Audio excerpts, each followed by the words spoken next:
Good evening and welcome. Welcome to another exciting edition of the program, Liberia First on Ht.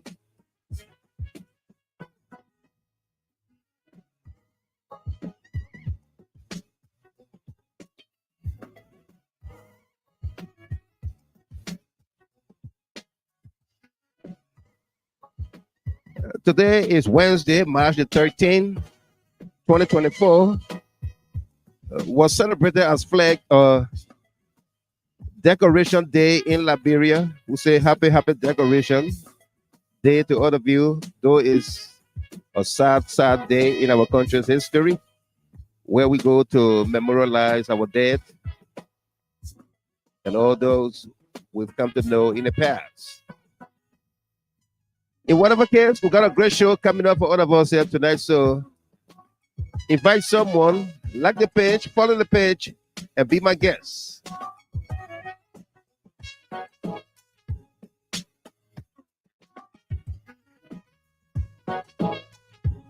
Solo Senior, welcome, says the music is cutting in and out.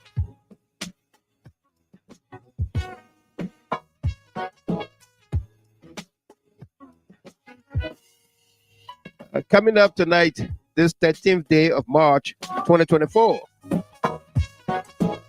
Today is day number 35 to the countdown to Joseph Nyumah Boakai Asset Declaration since February the 8th, 2024, without publication. What is he hiding? For our hot topics tonight, suspend Thomas Fallah.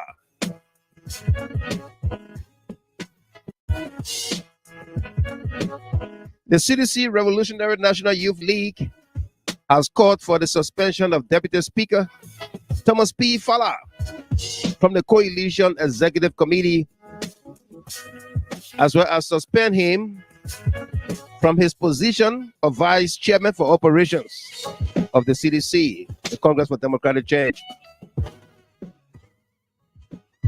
Decoration Day Wars.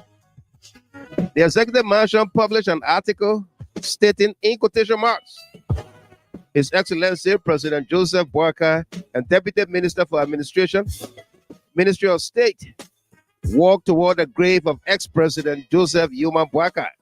End of quote. They deleted the post when it was noticed by the public outcry, and Press Secretary Kula Fofana sprang into action defending her error as photoshopping, end of quote, by her critics. When will this Joseph Nyumah Boakai government own up to their own problems? Question. In other stories we're working on for you tonight, asset recovery team. A member of Joseph Nyumah Boakai asset recovery team, Mayman D. Robinson, charged with property theft by the Monrovia City Magisterial Court in July 2023. We have the rate. The JNB administration is seeking to drop her case again. Who are those vetting candidates for positions in the Boakai government? Who are those? RIA fire truck. Who bought the Roberts International Airport fire truck Rescue 3? President Weah's government or Joseph Nyumah Boakai's? Let's dig deeper. Standing alone, Prince Wild Johnson sided with Ellen Johnson Sirleaf. She won. He sided with George Manuel Weah. He became president. He sided with Joseph Nyumah Boakai. JNB succeeded.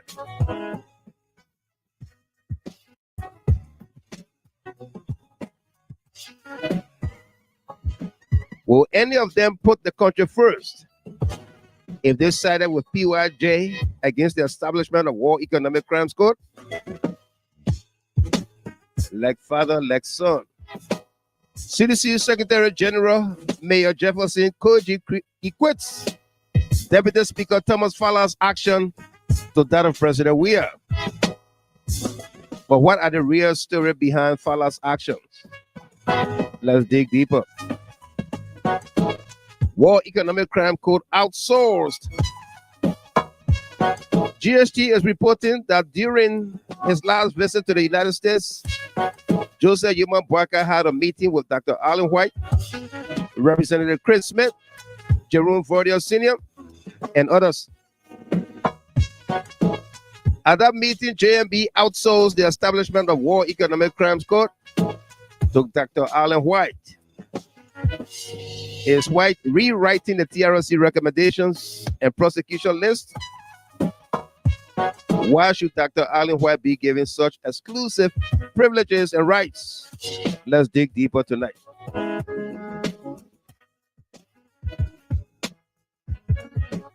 If you are joining us here for the very first time, we say welcome to you. On this podcast, this broadcast, we insist to be civil with one another. There will be no curse words, no insults of any kind.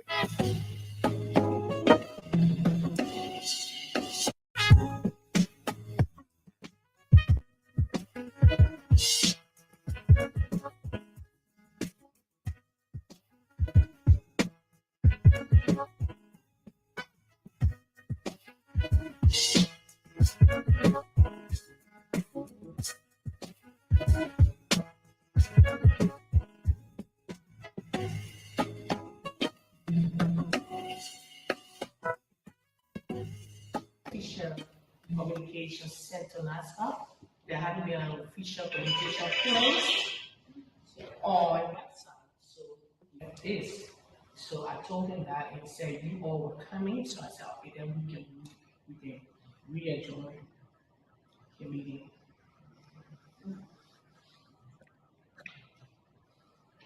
So you want to adjourn the meeting? No, I mean this is why we adjourn the meeting. Right? Because I told him that and said, which only people. Now that you people have come, I will reiterate what Tiwe has said, and Fallah has said he should reconfirm with the Secretary National. Tiwe has been informed that he is still in charge of NASCAR, so Councilor Connect should reconfirm with him, and he has not received any official letter or seen anything as Secretary National. So Fallah, let me call Tiwe. He's online, so someone can speak with him officially.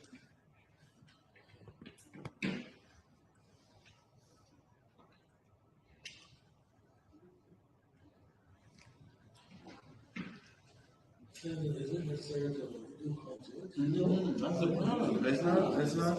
Yeah. So that's the president. Yeah, honorable. Yeah, We are on.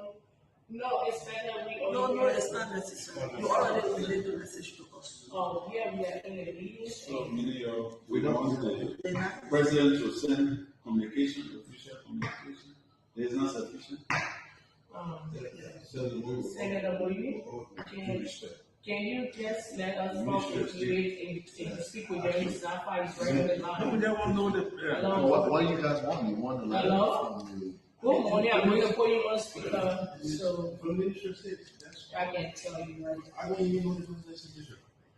Honorable Babamos, No, we can't go there. No. We can't subject us to that. I mean, we just. You don't have to do You this. don't have to do that. He's brought a piece of information. If you don't honor it, Yeah, that's all right. You can go and the authority that sent him will still follow the right procedure. We don't have to do that. We are not in any confrontation. So, hello? So, sir, Okay, you say, yeah. we brought this letter They brought from the the letter president, from the president. with the president's signature. I'm the chairman of the party. This is a senior senator of one county, of Wappo. We are all eminent citizens of this country. We will not bring something that is liable to falsification. We will not do that. If we present it to you and for any reason you don't honor it, you say, well, I don't want to honor it, Well, let us know. relay the message. We'll relay the message to the the phone folks. chat. That's all. The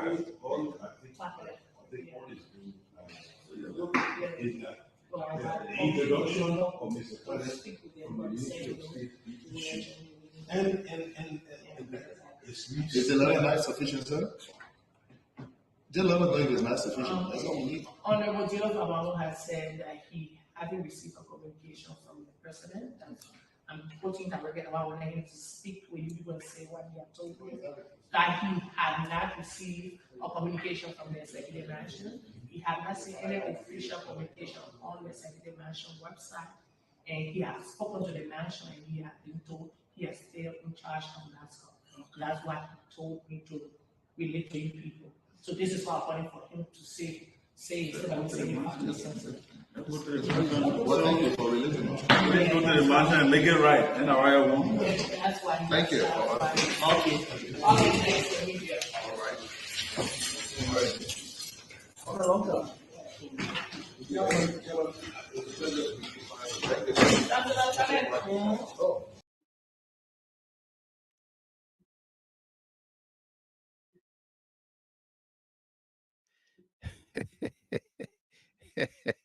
That was just one of the many things that are happening in our country there.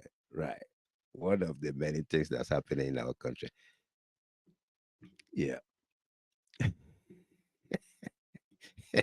One of them that is happening in our country. If you join us there for the very first time, we say welcome to you. Okay. We got quite a bit for you here tonight. Stay with me, don't go nowhere, and be my guest.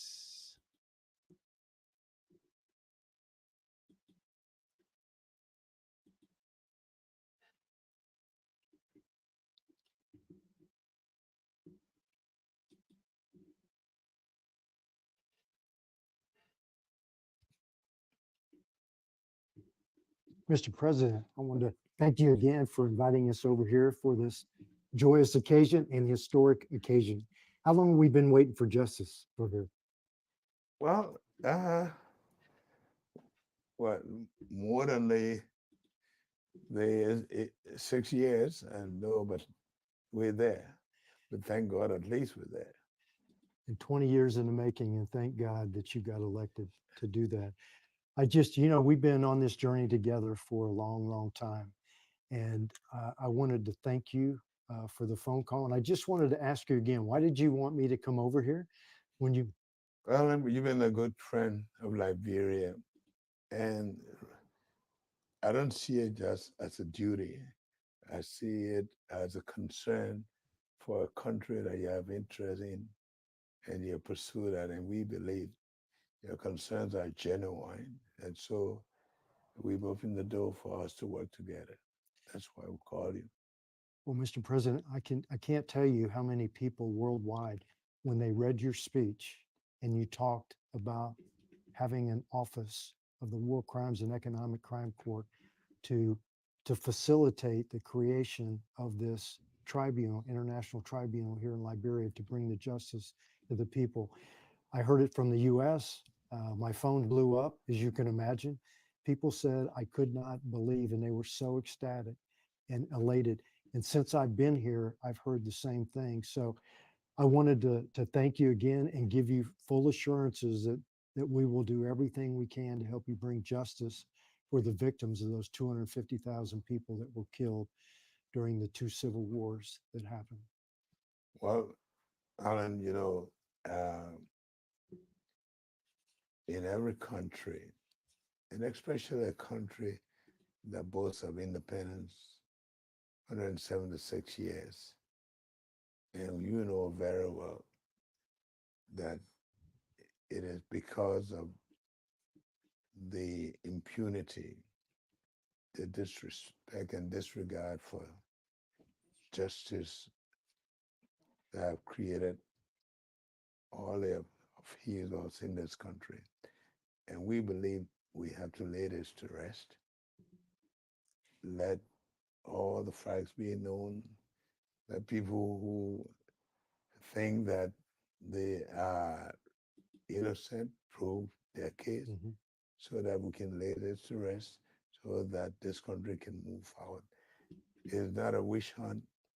It's a matter of testifying to what you know and what you've done, so that forgiveness can be done on the basis of knowledge and truth. And that's what we're talking about. Well, you know, Mr. President, you have our full commitment to help realize that. And what we did in Sierra Leone, we were able to move the people on to the reconciliation phase. Because you're right, when people are walking around and they see impunity and they see people that have never been held to account and self-enrich themselves, it basically rubs it in the face regularly. So the fact that you are stepping up, taking this leadership role, I can tell you so far, the people of Liberia are ecstatic about it, and we're here to help you facilitate this properly, independently, and let the prosecutor follow the evidence where it goes. Not me, not you, wherever the evidence follows, and have it done under international standards, and it'll be done properly, and it'll be done transparently. I think most of the people that have been involved know that if they were on the other side, they would like the truth to be told about. Sure. So the truth is truth for each and every one that have been either offended. And so we should be happy that this will finally close the chapter of that history that been haunting us over the years. And that's what we're talking about. Okay. Well, I personally want to thank you for your courage to do this, because it was not easy, but you started it, and we'll help you bring justice to Liberia once and for all. Thank you, Alan, for sticking with it. Thanks for all those who've been committed to it. We believe this is going to restore peace, and people are going to move, even those who probably may have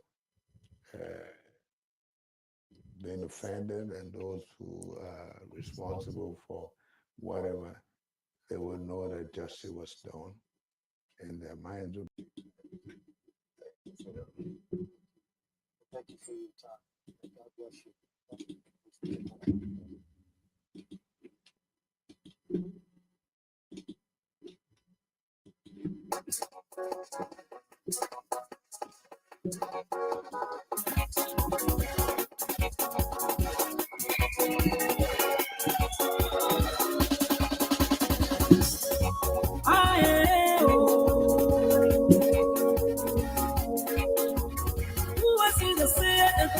And it comes to pass when the Lord has not ordained you are only a man. You are not God. You can never determine my destiny. I will say I believe to accomplish my purpose on high. God has said it. I believe it. No one can stop it. I will live. I will live. I will not die. I will live. I will live. To accomplish my purpose on high. I will live. I will live. To fulfill my destiny. I will live. I will live. I will live. No premature True death. I will live.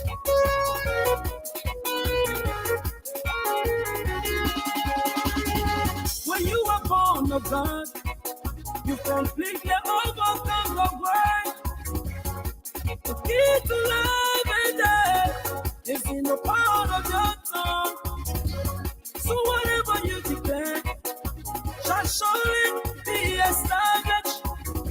The devil came to steal, to kill, and to destroy. But Jesus came to give us life, that we may have it more and abundantly. Life for your children, Your mind, weakness. your health. Life for your ministry, your business, your job. Life in every way, life in every form. I will live. I will live. I will not die. I will live. No premature death. I will live. I will live. I will live. I will live. Oh, I will live to fulfill my destiny. I will live. I will live. I will live. Accomplish my purpose on earth. I will live. I will live. I will live to fulfill my purpose. purpose. I will live. I will live. I will live. Oh yes, I will live. I will live.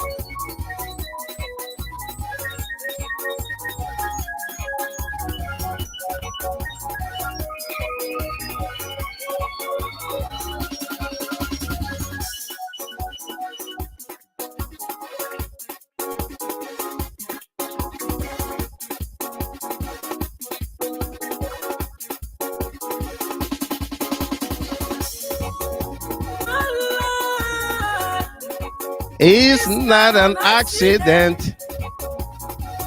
Even your life. It's not an accident. You were created for a Purpose and you cannot not die. until you have fulfilled your purpose on earth. Until you have accomplished your purpose on earth. You Oh, I will die. I will live. You will live. I will live. I speak in your life. I will live. I speak to your children. I will live. Life for your business. I will live. Life for your marriage. I will live. Life for your job, my friend. I will live. Life in your health. I will live. You Life does cannot not die. No, no. You were born to make it. You were born to make it glitch. You will live. I will live. You will not die. I will live. I prophesy to you today that you will live. No matter what is happening around you, I will live. You will live. I will live. This nation will live. I will live. America will live. I will live. America will live. I will live. America will live. I will live. No matter The forces I will live. No matter the powers of darkness, I speak to your nation. I will live. I speak To to your nation. nation. I will live. Liberia will live. I will live. I will live. Life for your marriage, I will live. Life for your job, my friend, I will live. Life in your health, Yes. I will live. You Life will not die. No, no. You were born to make it.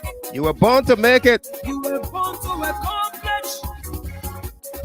You will Live. live. I will live. You will live. Oh, I will live. I prophesy to you today that you will live. No matter what is happening around you, I will live. You will live. I will live. This nation will live. I will live. America will live. I will live. Africa will live. I will live. America will live. I will live. No matter The forces, I will live. no matter the powers of forces, darkness, I speak to your nation. I will live. I speak to your nation. I will live. I will live. I will live. I will live.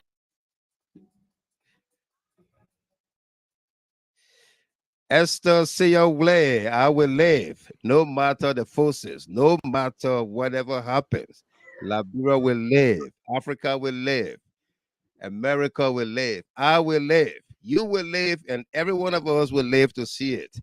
Folks, good evening to you. Welcome, and thanks for joining us here this beautiful, beautiful evening, live and direct from Detroit, Michigan. As always, I'm your host, Michael Gilman, on the podcast here, Gina High Talk. FM 107, and the global stage here. I've been joined in studio by our constitutionalist and pro-government GHT panelist, Arthur Solo Senior. Solo Senior, welcome to you. They have to unmute yourself. Welcome. How you doing? Thank you, Bob. Thank you. I was just enjoying the music. I was telling people that GST will late. Nobody can kill it without Right. taking deeper. So there's no way you can step on GST. And No, you Labro can't will step live. on GHT. Yeah. Labro will also live. Even through Labro will live. Yeah. Yeah. Labro will make it. But it's a good BM thing. Boakai Fofana, you are not late. We're just starting the show. You on time. Liberia will live.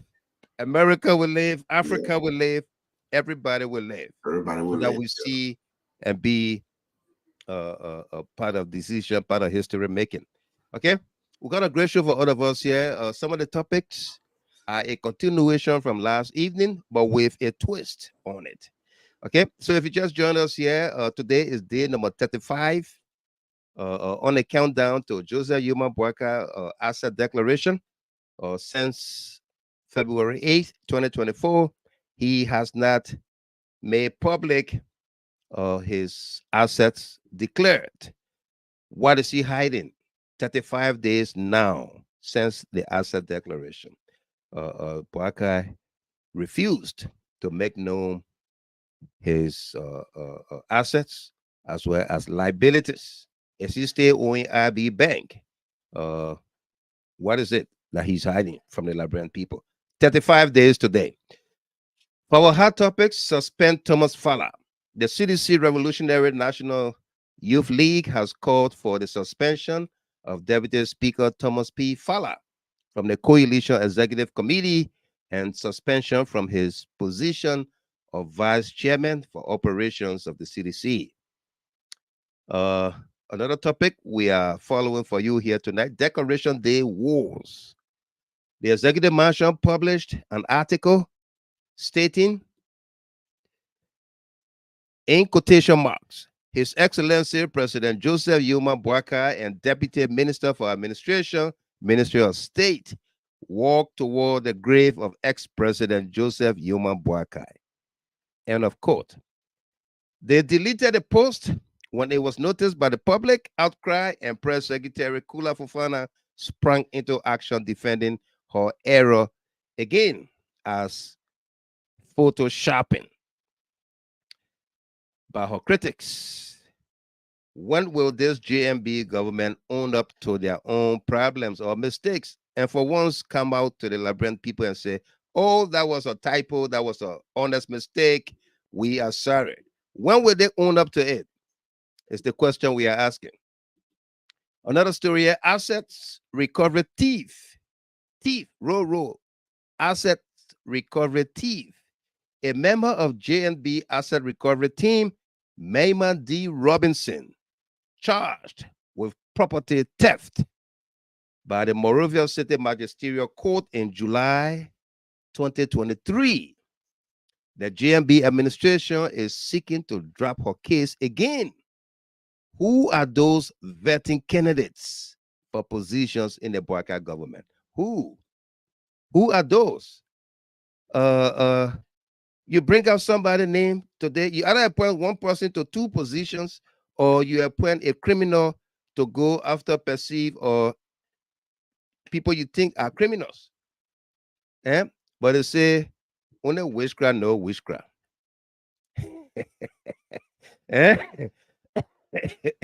Thief know the thief. Witchcraft know the witchcraft. You know? Yeah. A thief knows a thief. Only witchcraft, no witchcraft. Yeah. So that's what it is here. All right. Another story we are working on here. RIA fire truck. Robertson International Airport fire truck. Who bought the RIA fire truck Rescue 3? Who bought it? Was it President George Weah's government or Joseph Nyumah Boakai's? Let's dig deeper. When was the truck bought? It was allegedly commissioned by Joseph Boakai, I don't know, today or yesterday. But there is an article by Roberts International Airport of 2023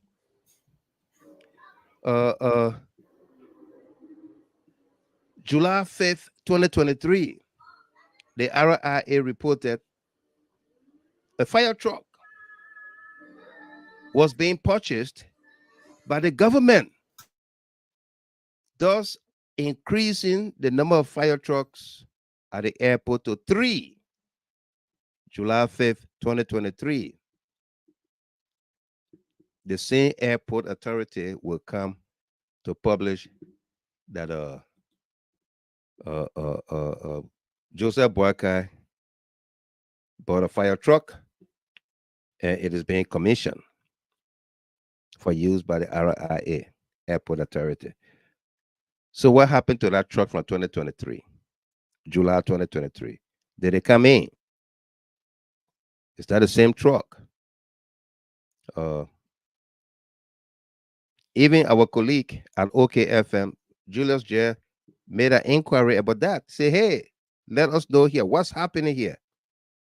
Is this the same truck from 2023 or that's a new truck? If it's a new truck, fine. But then we should be having like 4 and not 3. Okay? Yeah. Standing alone, a story we brought to you yesterday. Prince Wyatt Johnson sided with Ellen Johnson Sirleaf. She won. He sided with George Manuel Weah. Weah became president. He sided with JNB. JNB succeeded. Will any one of them put the country first if they sided with PYJ against the establishment of War Economic Crimes Court? Will anybody? And that question came about as a result of like father, like son. When CDC Secretary General Mayor Jefferson Koji equates Deputy Speaker Thomas Fallah's actions to President Weah, and citing that what Fallah did to embrace a murderer is indeed a core value of the CDC, a core value of seditions, to reconcile, to embrace murderers. Is that a core value of seditions? Or you, as a person, do you reward evil with good? War Economic Crime Court outsourced. Jida Hard Talk is reporting that during his last visit to the United States, Joseph Nyumah Boakai had a meeting with Dr. Alan White, Representative Chris Smith, Jerome Verdier Sr., and others. At that meeting, JNB outsourced the establishment of War Economic Crime Court to Dr. Alan White. Is White rewriting the TRC recommendations and prosecution list? Why should Dr. Alan White be given such exclusive rights and privileges? That's a story for our Digging Deeper department tonight. So welcome to all of you. If you just joined us here, we got a great show for all of us. If you are celebrating your birthdays, anniversaries, and special milestones, we say congratulations to you. And this broadcast is dedicated to you as well. Okay. We would like to bring this story to you on a side note. Our one of our senior analysts here, Delano Tamasa, his wife, lost her mom in Liberia about a few days ago. And we were on the show when that information reached us, but I couldn't see. Rosalind was trying to tell me that she saw it somewhere, but I not know it was in our chat room, but I didn't see it till after the show. And then I wanted to make sure that I spoke with Tamasa before making it public to find out if everybody got the information. That is the family.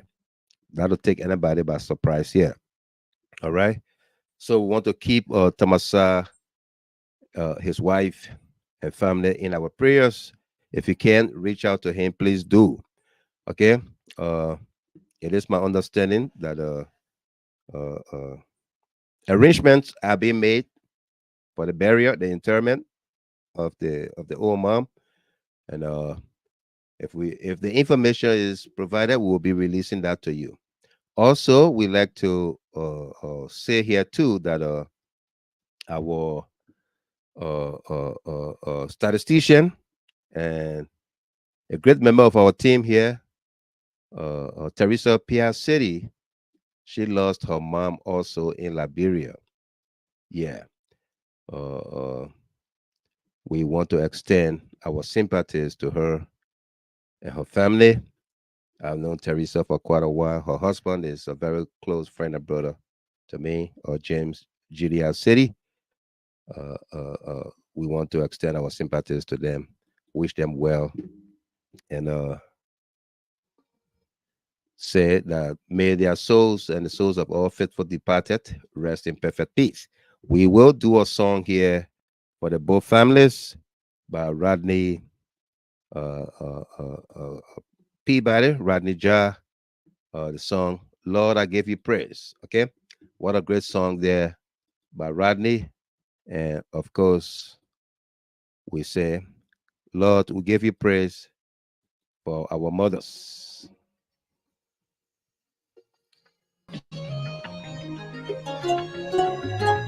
You're so good to me, for all you have done. Lord, I give you praise. You're so good to me, for all you have done. I want to give you praise. Say, Lord, you've been good to me, for all you have done. Lord, I give you praise. You've been, Lord, you've been good to me, for all you have done. I want to give you praise. Look at me, how you bless my life, for all you have done. I give you praise. I can testify of your goodness, for all you have done. I want to give you praise. You've been good to me. Yeah, for all you have done. Oh, Lord, give you praise. Yeah, Lord, you've been good to me. For all you have done. God, I want to give you praise. Looking back at my life, I can't imagine where will I be without you. On your grace, I can look it up to where will I be. Oh, without you. Lord, you've been good to me. All you have done, Lord, you've been good. You ain't been good to me. All you have done, I got to praise it.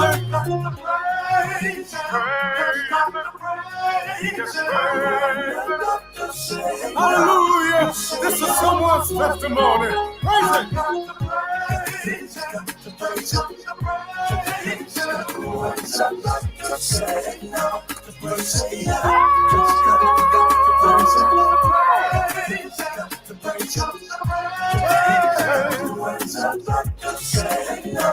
You say, you already been good to me, oh God. You've been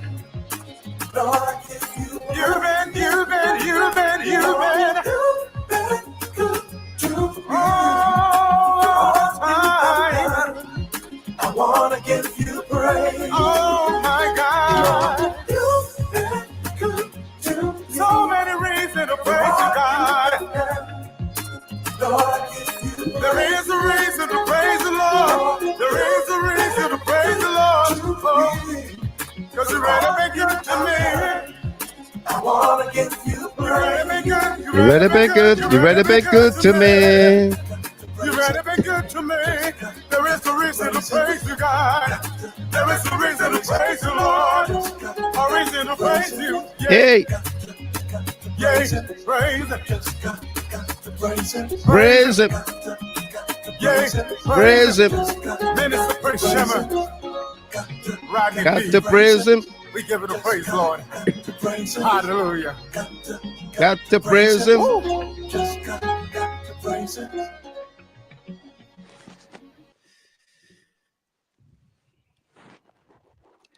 Lord, we give you praise by Rodney Peabody there. Beautiful, beautiful song there. Played especially for our brothers and sisters there, Teresa Pia City, who lost her mom, and of course, Delano Tamasa, whose wife also lost her mom, both in Liberia. May their souls continue to rest in perfect peace, and our prayers and thoughts are with the bereaved families. Want to pray that the Lord strengthen them and grant them their heart desires. Miss Wenley, how you doing? It's early morning at your end. I'm fine. You stay fighting with your camera. I don't understand you go on like. Yeah, I thought you were hiding from us, you know. She not hiding. Yeah, I'm like, okay. Yeah. The adjustment on a horizontal. You got to get some kind of little portable tripod that will hold the thing. Yeah. For you in it. Yeah, but when how you doing that? You setting it on the table and then you put it on some kind of water bottle. Is that what you do it, Miss Welly? Rosalie? My antenna special, man. Eh? My antenna is special. The way that thing shaky, looking at your hair holding it. You don't get. I don't know what did it do. Eh? I don't know what to tell you. All right, adjust it. Let's begin our conversation here. I don't know how to adjust me now. I don't know. Yeah. Mm-hmm.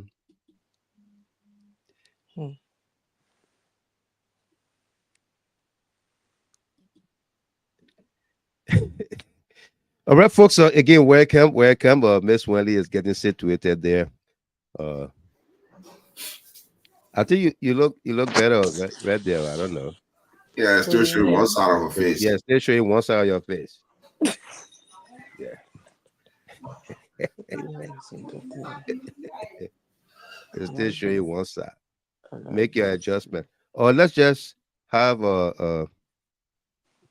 your opening statements here. You go first, Rosalie, and then after Solo Senior, then we continue with the conversation. You go right down there. But yeah, but it's dark. No, you're It's clear. not dark. We can see you. We can see you. You can see me? Yeah, we can see you. right there. Don't move it again. Like so, eh? Yeah, right there. I'll have a shoulder pain. Oh, Without okay. shoulder pain. Move your shirt around. Send me your address. Let me say you want Amazon tripod, okay? No, you see, when Madam, she sent me her address, I shipped something, the tripod to her, they pushed it back to me, Mr. Gilmore. They did? Yeah, they sent it back to me. When?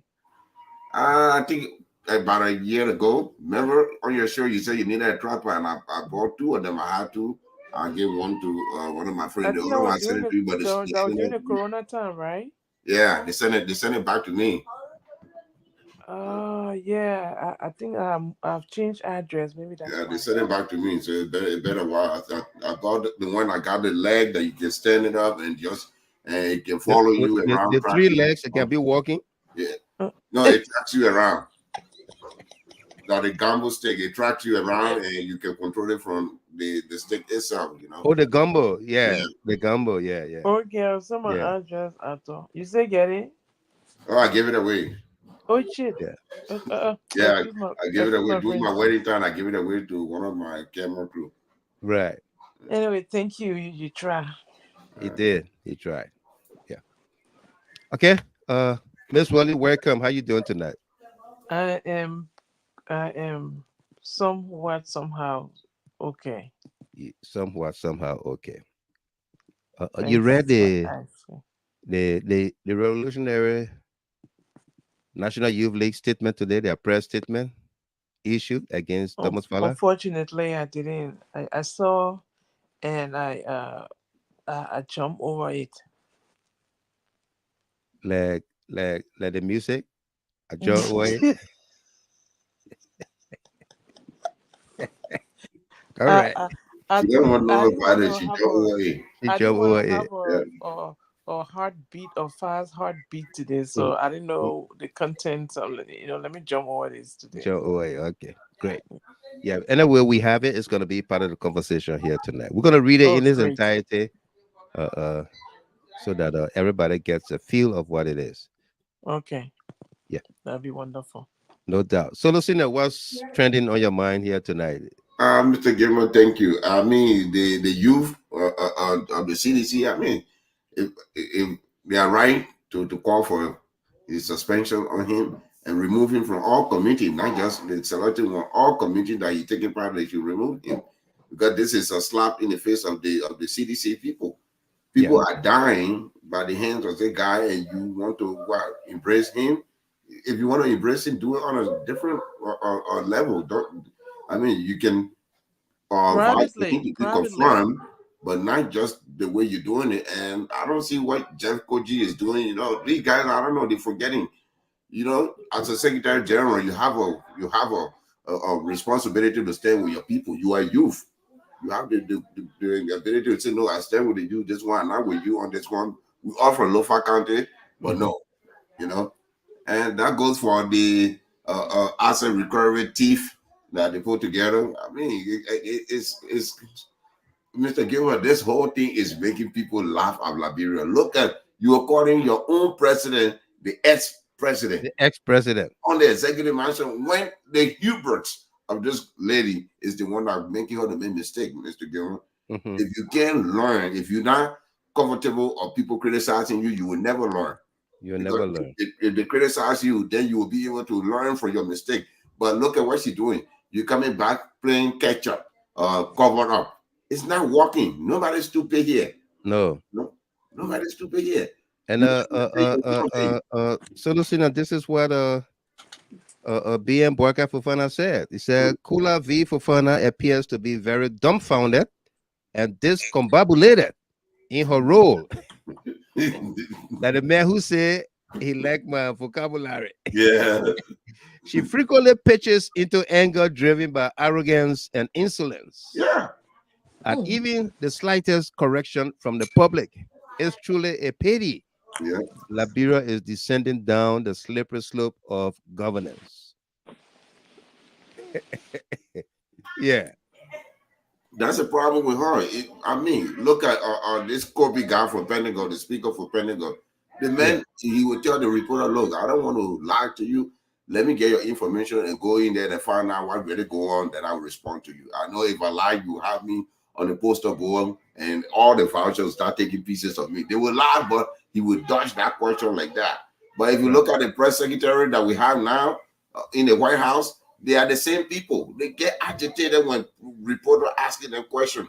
The president been taking a lot of action. These people standing in the way. They are not asking you. They are asking you for specifics. That's the problem. Yeah. Absolutely. Well, thank you very much, lady and gentlemen. Thanks for your inputs here. We got a great show for all of us here. Emmanuel Bro, watching on the YouTube channel, says, "Well, Michael Gilman, I haven't read the CDC Youth League's statement, but Teacher Light read it on his Face the Issues show on Freedom Radio Liberia today. We have that statement. We're going to be reading it for you here. Before we go forward, BM Boakai Fofana, Deputy Speaker Thomas Fallah embodies traits of a traitor, detractor, and dictator, aligning himself with the Machiavellian ideology of the end justifying the means.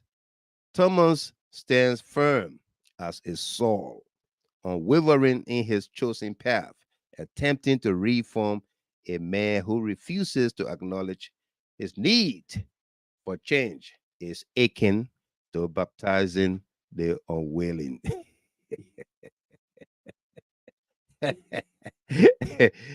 BM Boakai Fofana, thank you very much, but man, hopefully we'll get your call on here tonight again when the lines are open. All right, so folks, again, welcome to all of you. If you just joined us here, welcome. We got a great show for all of us here tonight.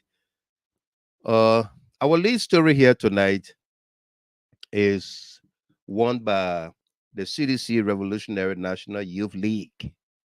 calling for the suspension of Deputy Speaker Thomas P. Fallah from the Coalition Executive Committee, as well as suspending him from his position of Vice Chairman for Operations. Okay, the Youth League put up a press statement today, March 13, 2024. And we have the press statement here. We're going to read it for you in its entirety so that you get a feel of what is obtaining or unfolding at the level of the National Youth League for the CDC. Okay. Coalition for Democratic Change, CDC, Revolutionary National Youth League, Bernard's Compound, Tottenham Boulevard, Congo Town, Monrovia, Liberia. Telephone numbers are there, the contacts and email and everything. Press statement for immediate release, March 13, 2024. The Revolutionary National Youth League, CDC, is taken aback by the latest act of cowardice exhibited by Thomas P. Fallah when he attended the induction ceremony of Francis Sakila Yumalin, a notorious murderer of seditions in Foya, Lofa County. Amid the thunderous calls by the mighty CDC and well-meaning Liberians against the confirmation of Francis Sakila Yumalin as Internal Affairs Minister due to his role in the killing of innocent seditions in Lofa, it's saddening to see Honorable Thomas P. Fallah graced and embraced the occasion of a man who is responsible for the mass killing of innocent seditions, who defended the party and Honorable Fallah against the hostile militia rebels led by Francis Sakila Yumalin in Foya, Lofa County. The Youth League refused to believe that this is the reward Honorable Fallah chose to give back to martyrs, Comrade Momo Tamba and Emmanuel Vakbana, who lost their lives, and the attempted murder of the lives of Comrades Yaya V. Sese, Charles Bobby Morris, and many others by a well-known murderer and Francis Sakila Yumalin. We see this ill-advised and selfish action on the part of Honorable Fallah as an act of betrayal to the many partisans who continue to be murdered by the opposition and later celebrated by party leaders like Thomas Fallah. The innocent blood of Momo Tamba and other comrades will continue to remain on the hands of Honorable Thomas Fallah, in whose defense they met their untimely demise while defending the party and his bid to who he is today. Wow. It's unfortunate that a man like Honorable Thomas P. Fallah, who has benefited on the back of innocent partisans of the CDC for the past 18 years as a lawmaker and now serving his 4th term, thus making him 25 years as a lawmaker, will choose to betray the confidence of young comrades who continue to defend the badge of the mighty CDC amid the senseless witch hunt, intimidation, and killing by leaders of the Unity Party under the direct instruction of Mr. Joseph Nyumah Boakai. It can be recalled that in less than a month, Honorable Thomas P. Fallah has prostrated to Mr. Joseph Nyumah Boakai, Jeremiah Kpankun, and now the notorious murderer in Francis Sakila Yumalin for his selfish reason at the detriment of the lives of innocent partisans of the CDC. Instead of standing with the families of martyrs, comrades Tamamomo, Emmanuel Vakbana, and many other innocent comrades, Honorable Thomas P. Fallah is now in bed with the murderer of their children, a betrayer, sellout, and a regime collaborator embracing injustice and aiding alleged killers. We understand that Honorable Thomas P. Fallah is nurturing his political ambition to be the vice president to his longtime friend, Jeremiah Kwan in 2029. So he will go to all lengths to betray the CDC and those young martyr comrades who have laid their lives for the struggle that he won. Fallah is a beneficiary. Therefore, the Revolutionary National Youth League, CDC, recommends the prompt suspension of Honorable Thomas P. Fallah from the National Executive Committee and subsequent removal from his position as Vice Chairman for Operations of the Congress for Democratic Change, the CDC. Meanwhile, the Youth League wants to call on all young people to remain steadfast to their philosophical and ideological construct of the mighty CDC. As we visit the graves of our loved ones today, let us not forget to pay homage to the many martyr comrades who died defending his party and continue to remain resolute in our quest for justice. Done and issued on this 13th day of March, AD 2024, by the mandate of the National Executive Committee of the Revolutionary National Youth League of the Mighty Coalition for Democratic Change. All right, so that was the Youth League position statement, press statement.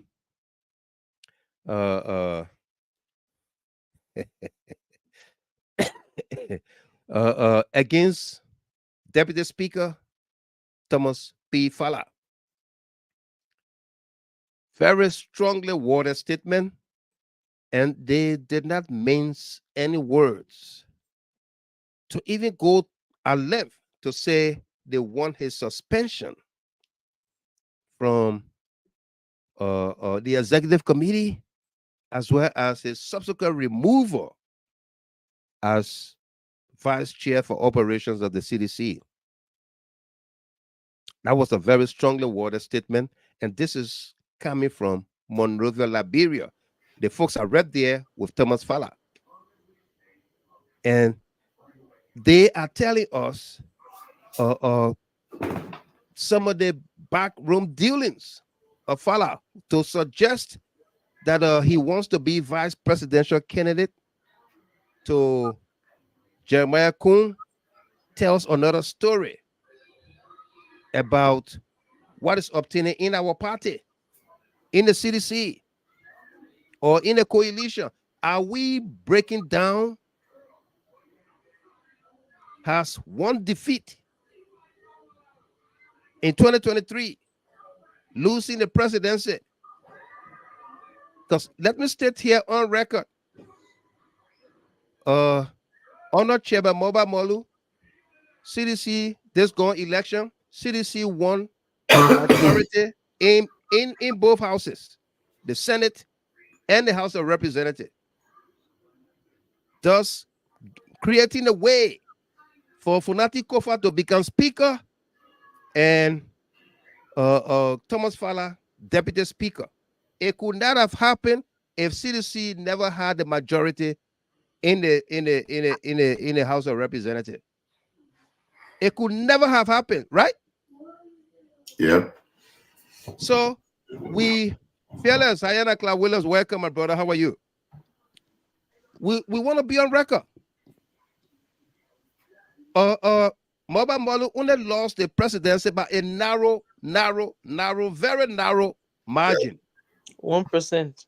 Yeah. Less than 1%. Less than 1%. Way less than 1%. Less than 0.5%. Yeah.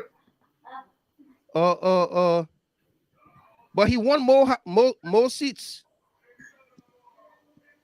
Okay. It was under his administration that the CDC conducted primaries and chose their candidates. Okay, under Moba Molu's administration, or during his administration, that primaries were conducted and candidates selected. and put out in the fields on the ballots. Go canvass and win. We lost only the presidency, but we won lawmakers in both houses. Had it not been for the likes of Thomas Fallah in the Senate, we probably would have had the Senate pro tem as well. But people betray the cause. Yeah. People betray the cause. And I will be the first to say, Zoe Penn is one of those people from Grand Judah County. Mhm. Yeah.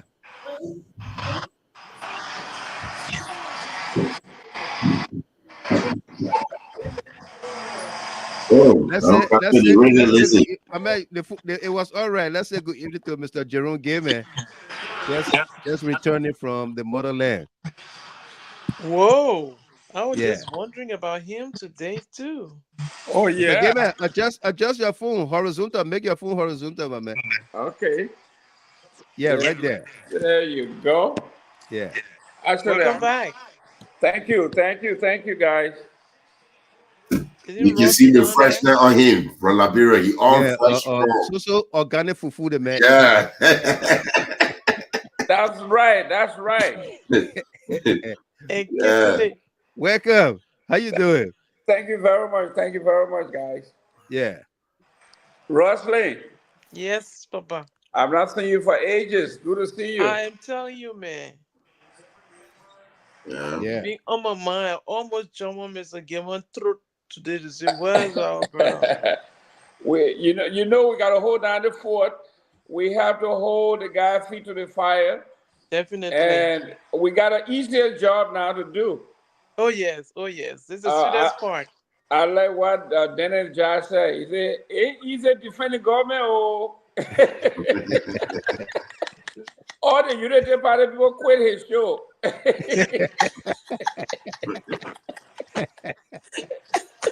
No, it's not. No. He said Jerome Gavin and did it for 6 years non-stop. He got did it for 1 month. They all quit. They can't answer the hard question. No. They can't answer the hard question. Especially when you over-promise and you honor deliver. Yeah. I tell you, that easy. Up to now, no budget submitted yet. You know? Yeah. You know, Mr. Gamer, the funny part is they said they have a meeting with the World Bank and all those stuff. At this time, during George Weah administration, you were in France. There were $213 million allocated for Liberia. That's correct. Why can't standing here? We're going to 60 days. Nothing. No, what the investor, where are they? The investor, they were promising the investor will come. The war crank or the investor. No. Investor in Aricos. Arico, Alassane Ouattara, you think Ouattara's stupid to give you anything? The man is afraid of Liberian Bolo. Look, says Rose, let me tell you what Ouattara did in the rural area with River G and Grand G there. Sapintro, the road are going from Jiglo to Tabu going to Sapintro. He bypassed the people and put the road behind them. 4 lane going to Sapintro. That's how afraid this guy is of Liberia.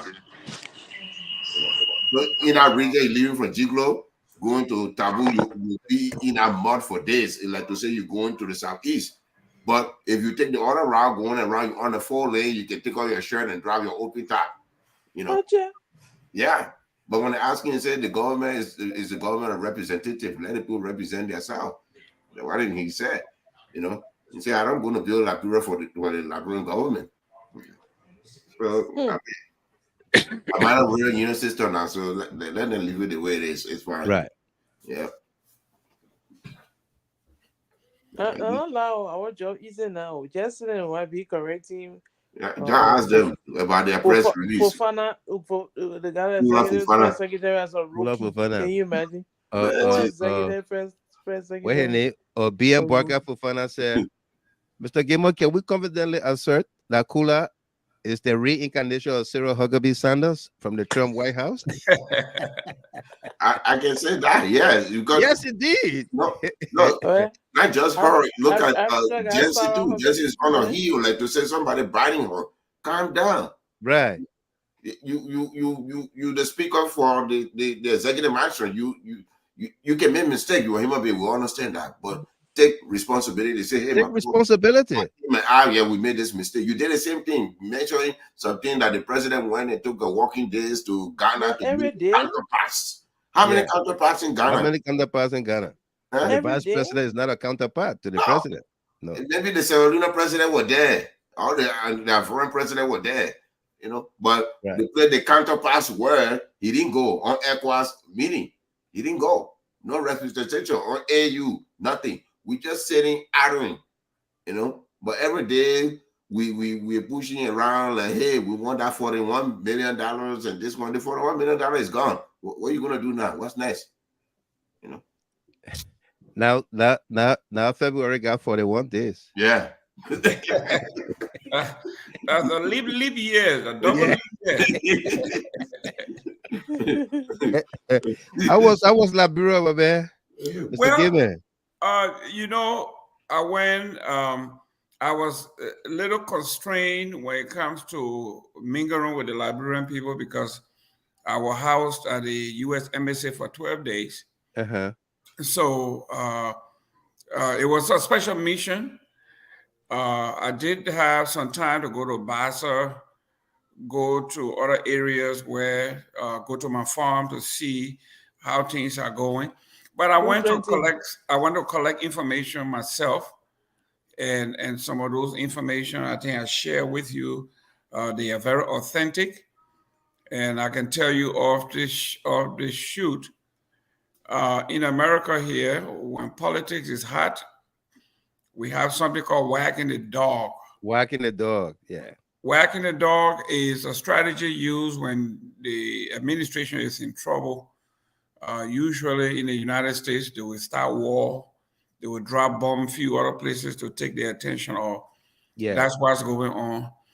Monrovia was on fire. As you know, the heat and the fire everywhere.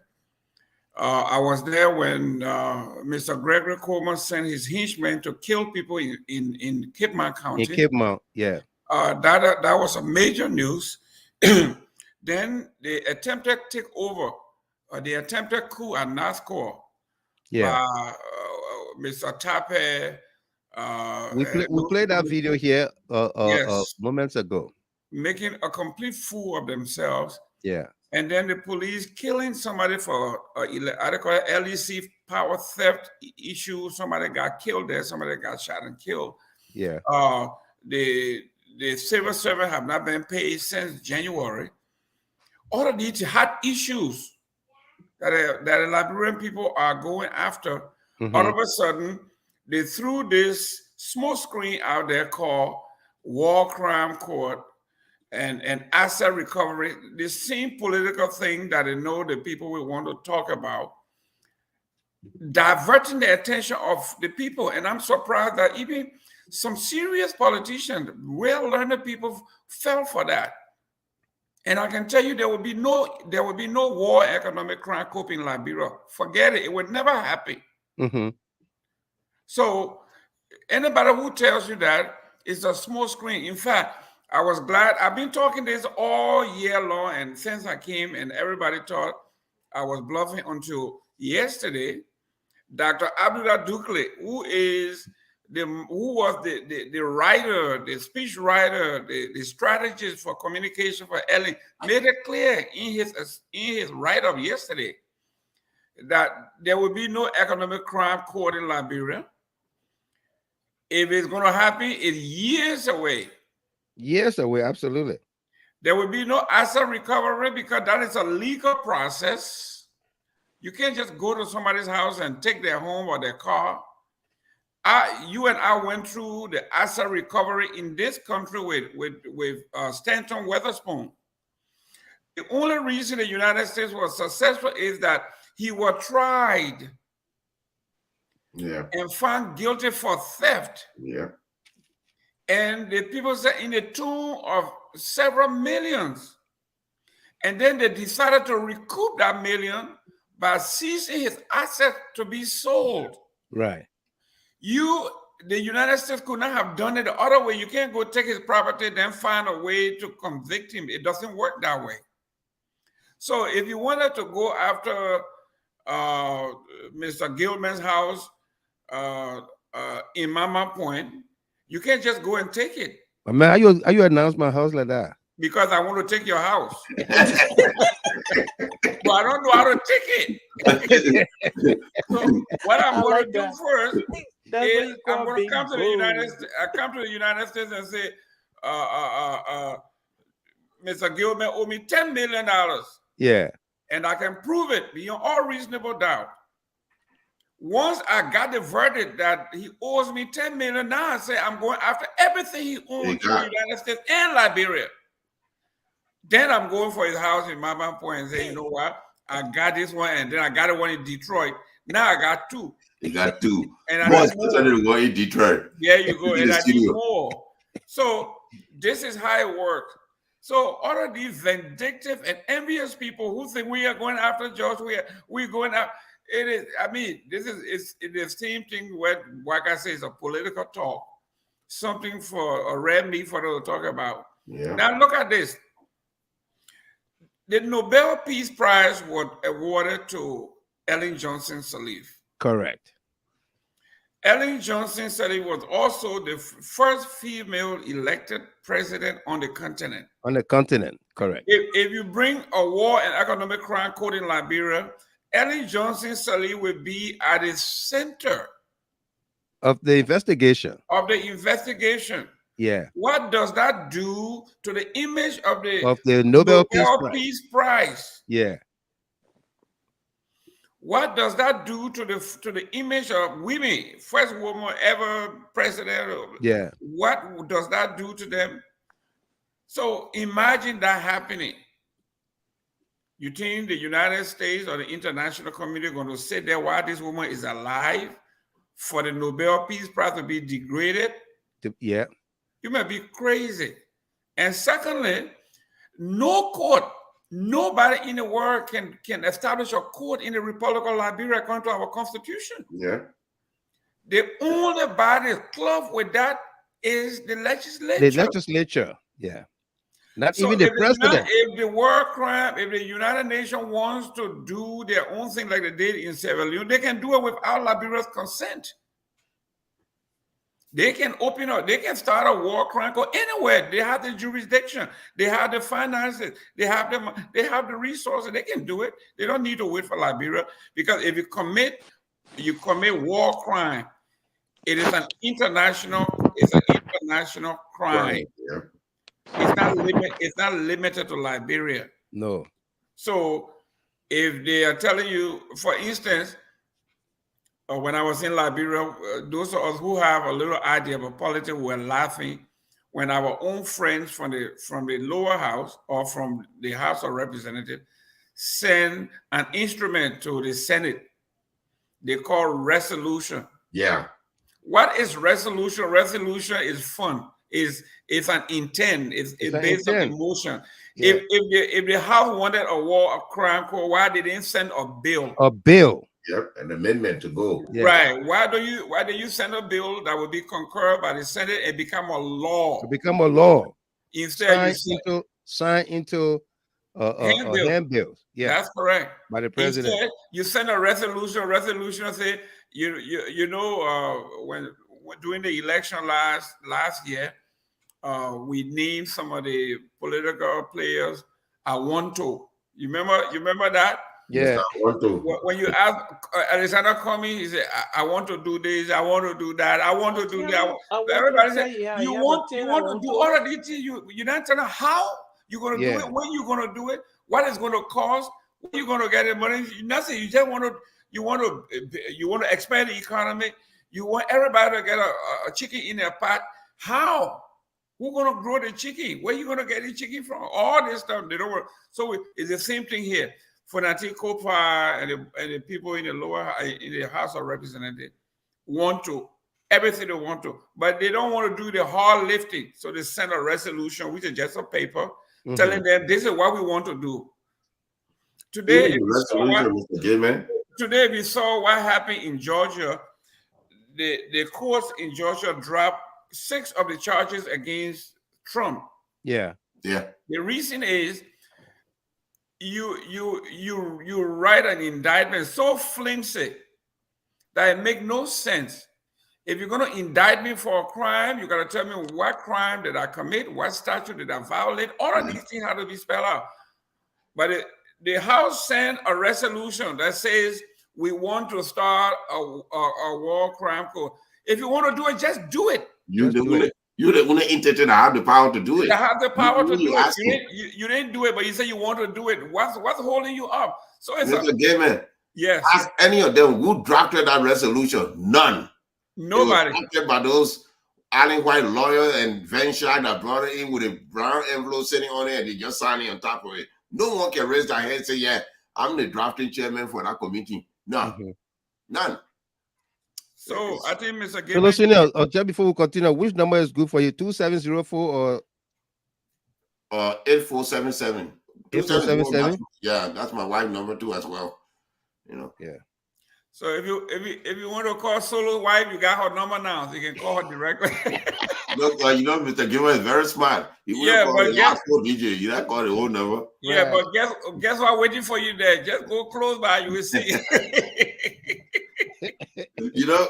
I think the lady that come back here, you came from Liberia looking French. You got all the straight now, so you won't bring the whole argument back. That's right. That's right. You place another bet, you will lose it. We'll pick your hair pink. That's right. Right. This time. We'll pick your hair pink this time. You will not be red hair. Listen no more. No. you go back with millennials. They say after you don't carry tele-8, he carry a real raffle. So Liberia is where we are. The sedition, obviously, whenever they want to scapegoat anything, they don't want to deal with the issues. They will come out with all kinds of stuff. CDC has been evicted from their place, and the same thing happened to us. So somebody said, it looks like Joseph Boakai really want to be George Weah because he's doing everything that George Weah did. So this is the man's dream. Just imagine, they were making fun that President Weah became a doctor. So he became president. What did he do? After the United Methodist Church to give him a doctorate degree, now he's Dr. Boakai. I mean, everything. This guy, he's channeling President Weah. Yeah. They're going to make Katumu doctor too? Hey, I won't be surprised. I want to see her city. I want to see the first lady, the current first lady city of Hope too, because we got Clara, we have city of Hope. Let's see what doctor is in Freetown now, Fatima Bio. But she's on her own. She's an honorary doctor, so. No, but even before that, all her education background is set. There's one they just put on her there because of some other thing. But the lady in the first lady in Sierra Leone, don't go there. She's more educated than our first lady that we have, you know. But what I was saying, anybody like a copycat? I mean, listen, I heard this guy they who was copycat shamelessly. Hello, Mrs. Clinton. How you doing? Listen, we had the said President Weah built mansions his first week or first month. Joseph Boakai built a mansion the first day when he got elected. So people are saying now, this man who said he lived on loan, he was so broke. I tell you, his home has been renovated, brand new. And what did people say? Well, you know, when you get elected, people of goodwill can do these things. Oh, and really? So I said, well, when President Weah was in power, Ali, you say he for him it was 8 months. You say in 8 months he built 50 units. This man started building here. Soon they announced he won the election. Yeah. The next president-elect. 24 hours. President-elect. So I queried them. So who doing this? They said, well, you know, it's Joseph Boakai, friends of Joseph Boakai, the Lebanese family doing this. You know, the Lebanese want to make sure the president looks good. So you see, now they're admitting there's nothing wrong with it. The president needs to look presentable. He needs to live in a good place. Well, what may you think President Weah doesn't have the privilege to live in a good place as well? Right. But because the shoes was on the other foot, it was wrong. Now it's okay for Joseph Boakai who say he was poor to go to Ghana and pledge $10 million Liberian dollars, 200 bags of rice. Yeah. He took, and he said, this is my initial. My wife and myself, our family, initial contribution. $10 million Liberian dollars, 200 bags of rice as an initial, not contribution, was just the beginning. You know, people say this is just the beginning. We're gonna do more. We're gonna do more. There'll be 15 million coming next. You never know. So Yeka Koluba wants to know. A man who we were feeding, me, Weatherspoon, what the other man, Crookstar, we were feeding here a few days ago. How in the world did he get? Where did he get $10 million? $10 million to give on behalf? He said he disliked what Joe Weah were doing because everything Joe Weah said, Joe Weah project, Joe Weah project. Here is this man standing here saying, this is me and my wife, our family contribution. This is a man who are condemning that President Weah. Everything is in his name. And he is doing our money in the millions, Liberian dollars. No doubt. He and Katuma, and she's standing there. Hopefully she didn't, thank God she didn't put gum in his mouth or chicle in his mouth on stage like she did the other day. But Mr. Gayman, she got a new makeup artist, so she don't have time for the paper anymore. You see how she okay, I see. Yeah, she's all fresh out of the box now. So, Mr. Gilman, I'm glad to be back on your show. Thank you very much for keeping the foot down. No doubt. This topic, let me put it up, from the CDC Youth League.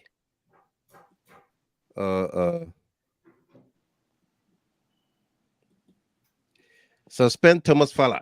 The CDC Revolutionary National Youth League has called for the suspension of Deputy Speaker Thomas P. Fallah from the Coalition Executive Committee and suspension from his position as Vice Chair for Operations.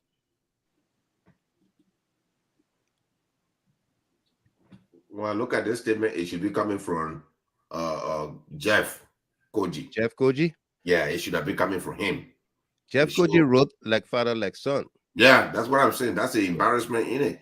You know, they make some of us that wanted to join CDC now, we will be more skeptical than Mr. Gaiman, did you read it? I read it, and I think the Youth League is on point. And I have to say this, when I went, I had an appointment to meet with Thomas Fallah and the speaker, and I ran out of time. But this is the most disgusting thing I have ever seen. And it tells me that Thomas Fallah is a tribalist. Yeah. He is big time. To me, Thomas Fallah has no redeeming value in my lifetime for me to look at him with any more an iota of respect. None whatsoever. This is a man for whom a child lost his life. Total of 6 people lay down their lives for this fool. For Thomas Fallah, if I was he, if someone killed a friend of mine or somebody on my behalf, look at him. Look, and that person wanted to come out, said, according to the letter he wrote about reconciliation, I would say, you go to the family that is grieving, and begin the process there. And I will meet you there. But you cannot leave this young man whose death pains so much of us, right? In fact, the whole country. Painful. And his death was the rallying point for your overwhelming landslide. Yeah. And for Thomas Fallah to do this, and I'm telling everybody, my nephew and all of these children, that we have all assembled to go to war for CDC. I am telling them now, I'm having second thought. It is not worth it. And I do not want to say anything about the folks from Lofa, but I want to tell you, these people are different. They are different from us. A man who says, I will kill Fallah. If I see him, I will mark him to death. I will mark him to death. I will buy 25 motorbikes, 333 people, 75 men. Wherever he 75. goes, we kill him. Just like I have done in the past. I was a rebel. I'm an effing rebel. And I kill people. And my people elected me for that.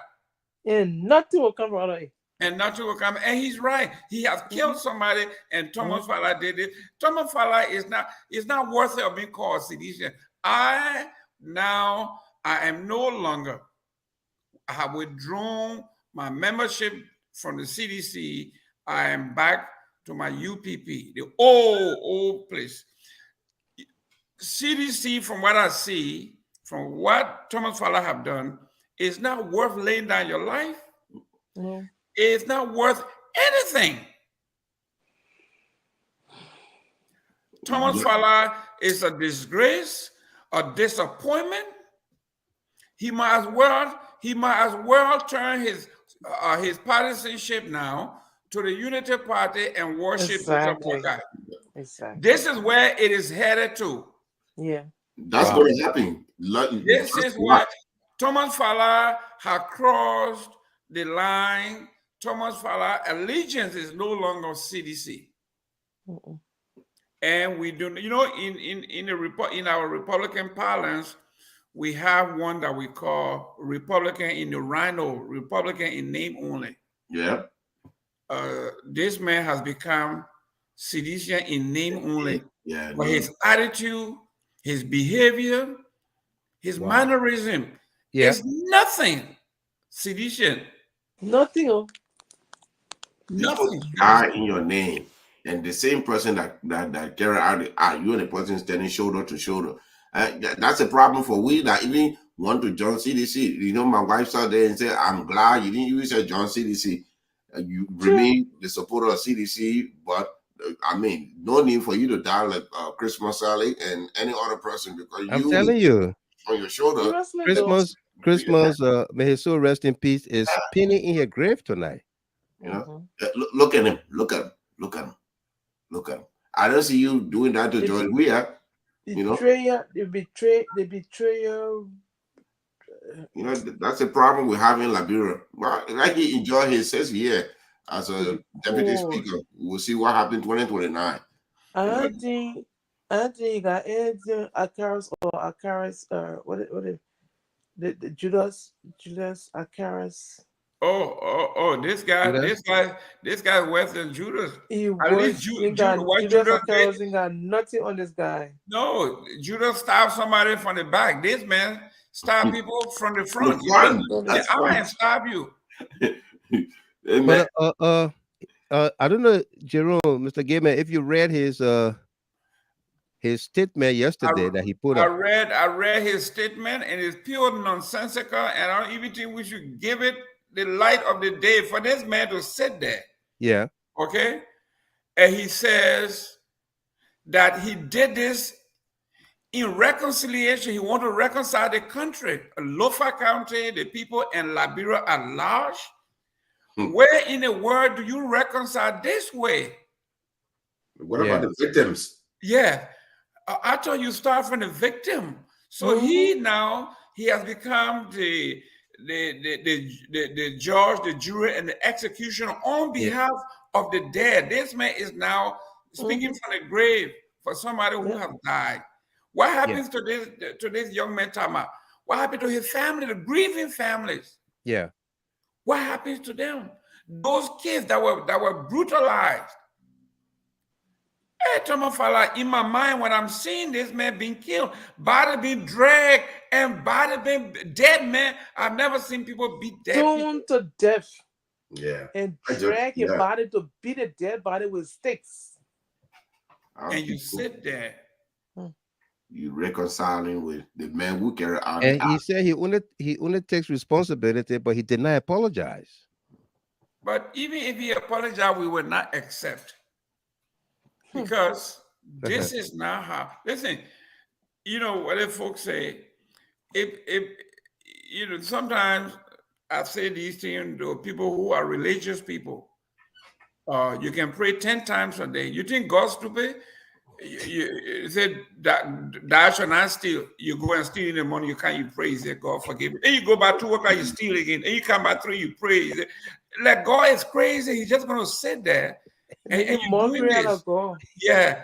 You fasting 40 days, 40 nights. You come by, you chasing the people's wives, the people's children. In your church, you the pastor, you fornicating with the members, and you go and pray. Same thing in the mosque, you are imam, you're doing the same thing, but every day you pray, like God stupid. Same thing here. You come to me, you say, let your son and your daughter, entrust me with your daughter and your son. Yeah. In this thing, we are sedition, we're doing it for the country. It's not about me, it's about the country, it's about you. And then one of the people lost the most valuable assets ever that God can give you, your life. I tell you.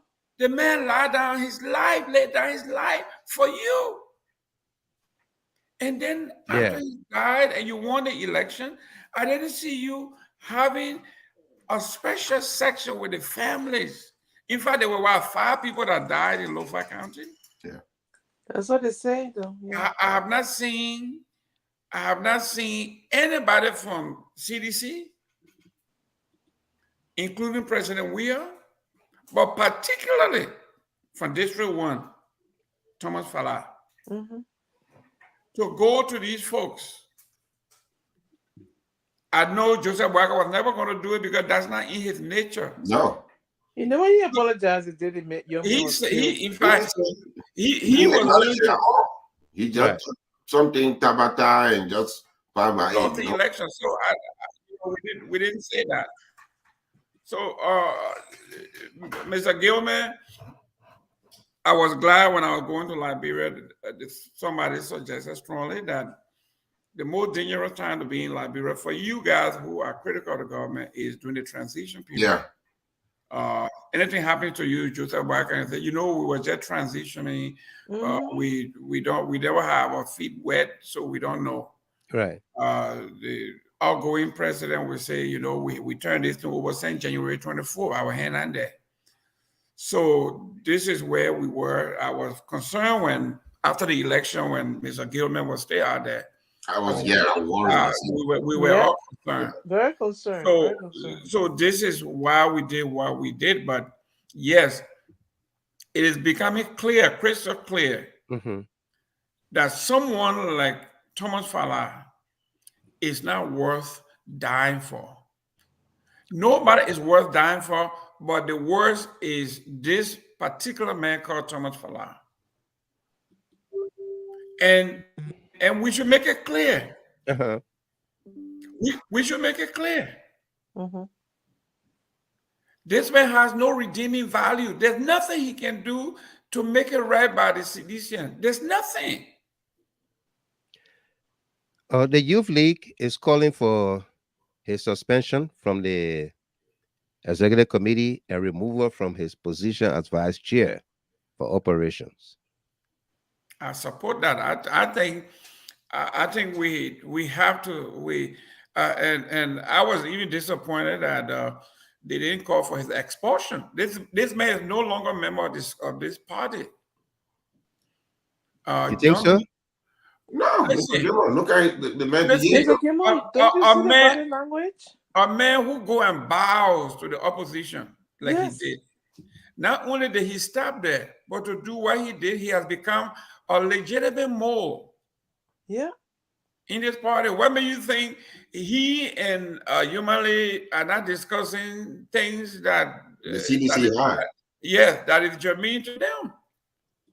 The man could be telling my man, it's our thing. We are Lofa people. Our man is here. Forget these folks. Or what is the party doing? So this man is more dangerous to us than he's worth. I mean, let him take his money. We made him. Yeah, he's going on to be a representative for the 4th term. That's correct. 4 times 6. That's 24 years. Yeah.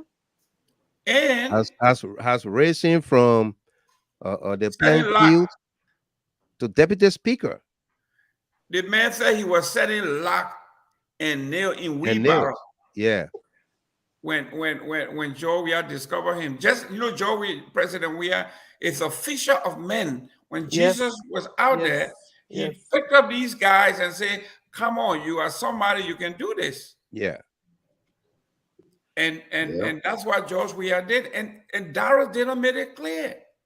He says, I have followed Brunskin all of my life. Yeah. They only made us to tote their bags. We were just bad boys. Bad boys. He said, it is George Weah, everybody's hands he has lifted have become somebody in this country. Yeah. Yeah.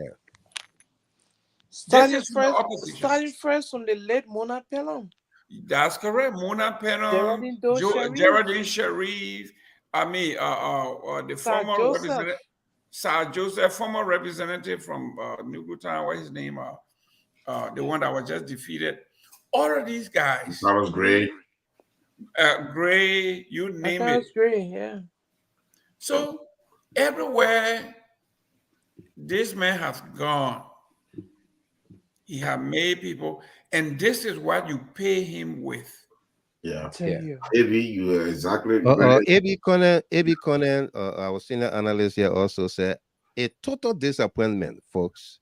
I don't think Thomas Fallah understands the enormity of sacrifices of seditions and all supporters have made thus far for him for the last 19 years. 24. I really didn't expect him to behave this way. Why is it that this story is not going away, Mr. Gayman? I'm about to play you the Darius Dillon tape where he spoke about President Weah lifting the hands of the likes of Thomas Fallah. That's correct. And Mona Pelham, Akaras Gray, and a whole host of others. Yeah. Sir Joseph. Sir Joseph, he called their names. I can appreciate George Weah for lifting the hands of Solomon George. Yeah, Rebecca saying Solomon George. This is the video. Let's listen to it.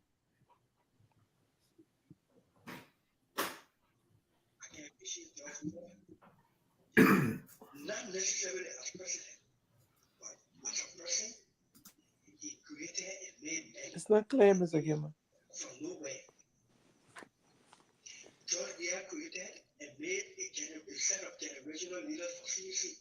Yeah. The Akaras grading came from nowhere. Thomas Fallah, Mona Pelham, you could name them. Solomon George was a big time guy, money guy, you kind of always basketball, politically, nobody knew it. George Weah wanted to put his hand up. You understand? George Weah made men that we need in this country. So low. Empower them. They too are standing up to empower themselves, empower other people, and then fight for George Weah. Our people say we will carry their bags. Did it that? Now people, Liberia People's Party, since they were funded before, I can appreciate George Weah. Not necessarily as president, but as a person, he created and made men and women from nowhere. George Weah created and made a set of generational leaders for CEC. The Akaras grading came from nowhere. Thomas Fallah, Mona Pelham, you could name them. Solomon George was a big time guy, money guy, you kind of always basketball, politically, nobody knew it. George Weah wanted to put his hand up. You understand? George Weah made men and women in this country and he empowered them. They too are standing up to empower themselves, empower other people, and then fight for George Weah. Our people say we will carry their bags. Did it that? Now people, Liberia People's Party, since they were funded before many children on this new generation were born. It was supposed to be Ticote as standard bearer, and once Ticote left the political limelight, Liberia People's Party there. No grooming of the successor. And I dare to say the single Liberty Party, any government over UP for 12 years, there was no clear line of succession that anyone grooming who would take over from us or take over Boakai because they are running. You understand? Most of the other political parties, I wanted to have in the Liberty Party this year, but focus would not be George Weah. To empower themselves, empower other people, and then fight for George Weah. Our people say we must carry their bags. Did it that? Our people say we must carry their bags. Did it that? Our other people and then fight for Georgia. Our people say we must carry their bags. Did it that? LPP, Liberia People's Party, since they were founded before many children of this new generation were born. It was supposed to be Ticote as standard bearer, and once Ticote themselves empower other people and then fight for Georgia. Our people say we must carry their bags. Did it that? Give me others. That was DeLong. That's correct. Talking about George, we are creating leaders. And our people say we must fight for them until they die. We must carry their bags until they die. Didn't Fallah get this message? But that when your hand is lifted, you don't forget about the people below you or behind you. But the word he used that hopefully you don't forget is he says, George, we are create generational leaders. Generational leaders. Yep. Not just leader, but generational leaders. Yes. Leaders. Yeah. Is Thomas Fallah added to generational? No. If it's generational, isn't it? It is so bad that it may take generations to forget. But in the true sense of generational leadership, which is innovation, creativity, and all of that, he's filled. Do you think my nephew that was all over the place, he's at a University of Liberia in the Department of Agriculture, I'm ought to be all over the place for what's happening here. You think I'm going to tell him again, the next time there's a political whoever for me to tell him to leave school and go out there and do it would never happen. Is it time for the CDC Legislative Caucus to pass a vote of no confidence in the Deputy Speaker? Abraham Kona is asking, do you think they even have the testicular fortitude to come out and say that or to take that action against Thomas Fallah? I think for me, the person that would have pushed that is no longer in the House of Representatives is Akaras Moses Gray. Akaras Gray? He would have stood firm to pass. That's why you think so, Miss Welly? Because from his from since he's being opposition lately, his actions of standing firm to defend the CDC and to fight this government that just took place shows, I mean, it speaks volume for me. It speaks, he had not relented. It speaks volume. So had he been in, like what Abraham Kona just mentioned here, he would have taken the mantle to make sure that this position is taken. But what you say? Hear what I say. You call about Carlos Gray. Carlos Gray has a lot of flaws. Even when because of him today, there's no bill for the tuition free for those kids. That's one thing we're pushing him to do personally. Like present a clean bill that will have those children protected, the wire feed, everything. The House did pass the bill. Yeah, it is the Senate. It is the Senate that did not concur with the House. Up to the time president, we are left. The House of Representatives passed the bill. Yes, I know. Free education. Yeah, he was on the executive committee. That's what we were begging. Yeah, but he was not in the Senate. He was in the House of Representatives. Yes. His side of the lawmaker, the representatives, the lower house, from his side as executive committee chair, were able to pass the bill. I understand that, Mr. Gibbon. Everything in the house, in both houses, is based on negotiation, and in Liberia, it's based on brown envelope. How you think they're confirming all Boakai nominees? It's all based on brown envelope. That's one thing we're asking him for. If you have to use a brown envelope to make this a legislature, do it, because you will not be in that place forever. That's the point we're making. Look at the people I that disagree. as the nominees now. You didn't think that the majority of the senators are opposition. How you think they're rushing through all of them and there's no one to counter them to say, wait, that's what we were afraid of. You know, I understand the bill came from the House. That's the reason why we say, look, you on the executive committee, please talk to whoever that was there at the time as a state minister. Talk to them. Let them get involved into this, because if you leave, or if the members in the House are reduced and the people increase, the bill will not go anywhere. And that's but they did not reduce. They increased. But you think now, the time you have the president, you think now Boakai will add on a George Weah idea? Look at Boakai movement. That's what I'm saying. But listen, I think Boakai and his group, they have understood, they have felt the pulse of the Liberian people. They are not going to touch that. They're going to leave it as is, because they don't want to be the one known to destroy or dismantle that. While they may not codify it into law, they may allow it to stay as is. But so I want to disagree with you on this. I think the failure of that bill in the Senate was strictly based on the hate, okay, of the president, that most people that were running for office in Liberia, in the Senate, from the Senate side, used President Weah as a springboard to where they wanted to go.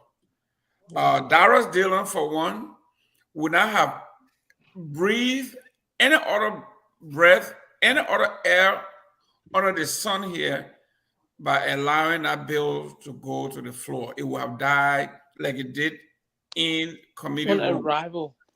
I will put a blame too on Sir Joseph, who does not have the wherewithal and the strength and the political weight to push, at least to get a vote, up and down vote. Let us just see the hands of those who will say yes or no. Sir Joseph never had that push. But just the man who won Monserrato County with 375,394 votes. That's correct. So one of the things too that we need to look how you say he does not have the push or the mandate or whatsoever. Well, even for the member in the House. How many of his colleagues that he can bring to his side to cross over? This is a man who's basically, they said somebody took hot boiling water and put it on his head or in his lap. Yeah. Okay. And the person who did that manages to be the pro tem of the House. What that tells you about a man of that caliber, where none of his peers or majority of his peers will side with him and say, you know what, for the sake of law and order, for the sake of decency, we will not allow this to happen. We will not allow this to happen. Instead, she is now the pro tempore of the Liberian Senate. Yeah, hot tea woman. Right, during the election here between Thomas Fallah and Darius Dillon, what did Darius Dillon say? Most of you might have missed it. I was in Grand Bassa when he said this. He said, we are not going to allow Monrovia or Montserrat to become a Gisi town. Yes. We had Thomas Fallah, and we have Jefferson Koji, we got Sir Joseph. We are not going to have Sir Joseph Senator. So listen, y'all continue the conversation. Let me read. It's not going to become a Gisi town. He made that clear. And what did he do? He went to the Dirty Dew River and lied down there. To drink. He would rather drink that dirty water because he was, and I told you on this show, that was very symbolic. He is the last man standing, fighting for the pioneers. I made that clear here. Yeah. And you saw what happened. There were more votes in the settlements. The settlement for which Darius Dillon was speaking. How many votes did Thomas Fallah get in the settlement? You look at the numbers. Yeah, of course. But And this is the same Thomas Fallah that is betraying another human being who laid his life down for him. So he has solidified what Dylan was saying. These people, as we call them in Basel, dia modia. Dia means people with alien ideas and attitude. Their attitude is alien to our way of life, civilization. Who in their right mind will have somebody's child die for them, and then you turn around and reconcile with the person who perpetrated the crime instead of going to the victim? This is alien. This is so the Darrell Dillon was biggest speaking betrayal in I've ever code. seen. The biggest betrayal I've ever seen. I mean, Darrell Dillon was right when he said, even though it was in code, it was coded, it was loaded. Some of these people, their attitude is so alien to us. Yeah. But I expected Sir Joseph to take on the pro tem. But how is it that the woman that do not stand a chance in any political will with you that have the experience, the influence, both in Liberia and in the diaspora, and then she sweep you away like nothing happened? That tells me that you don't have a coalition in the house. Nope. You don't have a coalition. You're just just a rubber band. You're just there, you are the poster boy for maybe CDC. This is the reason why I'm trying to blame that. And the two people I blame, even the the dual citizenship bill that got killed. I blame my kill on this show. I said, my girl, you are the fault. You waited until 2 weeks before you got out. You get on the radio to talk about the referendum. Are you out of your mind? You did the same thing again and again until the president had to shut you down at the Port Authority over there, the Freeport. He said, no, don't talk. I'm already here. I left my work. I left my office. I'm here opening a warehouse. I'm talking to the press. You don't get to talk because he was fed up with this slip you guys are doing. Maybe when they get in office, they forget that the administrative procedure that they have to carry on. Why would you, as a state minister, you're in the country and then you are allowing opposition to come up with the news of rice running out and you're not attacking it, but you're waiting for the president to leave the executive marshal, goes to the port and do that? They don't have, when they get in power, they forget where they come from. That's why I make them to be something. But you see, they on them and follow them, they know their background. So if something happens, they'll go to their papi over there and say, papi, we're here with you. You doubt that they see this here, don't worry about it. We offer Lofa. That's why they bear down too. Look at what Jeff Koji did. Exactly what Father did. That's what he's doing. After everything on this show, people lie on Jeff Koji. We defended him over and over. This is the reply you get to people. You should have been the one putting out this statement that, look, Father should be suspended. They will say, oh, brother, not with him. That will show the trust in you that, yeah, you are saying that you're going to get Justina lie on you. In a place that we have to play the tape over and over today for you to be free. They will Photoshop you and do other things. We defended you, but you know what coming? People die. Boakai being power in the first 30 days, we have 7 people dead. 7 people in the first 30 days. Multiply that in 12 years, you know who will die before you leave power. You killing somebody for alleged illicit or theft. How much is that? $25. Is that the worth price of a Liberian citizen? $25. You know? How about the group in Cape Man? There's another group. Yeah. Another batch. But this is, Mr. Gilman, this is what I said. In politics, Baca Mafia used to talk about orientation. When I heard the killing in Cape Mount, and I listened to the name Coleman. For those of you who know your political history, how President Tubman chased down the Coleman family and shot them for a Coleman to shoot people. It tells me, for those who are old enough that were around April 14, Right. the old order will say, just go out there and shoot one or two people, and they will all run away. That is their mantra. This is their upbringing. This is their orientation. April 14, they went out there and said, they're out there, just go and But just let's wish the brother and all those praying, observing the fast month. Let's wish them well. BM Boakai Fofana, he said, guys, I'm sorry, it's time to eat. Yeah. It is the fast month.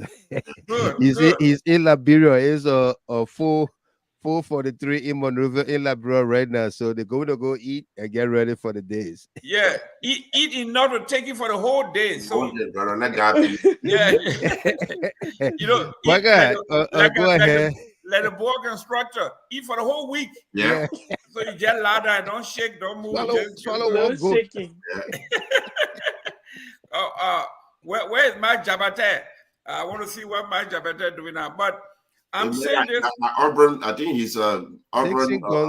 Dixon Gonga is saying we need to bring the bereaved families to get their story as to how T5 betrayed the CDC concerning the death of the young seditionists.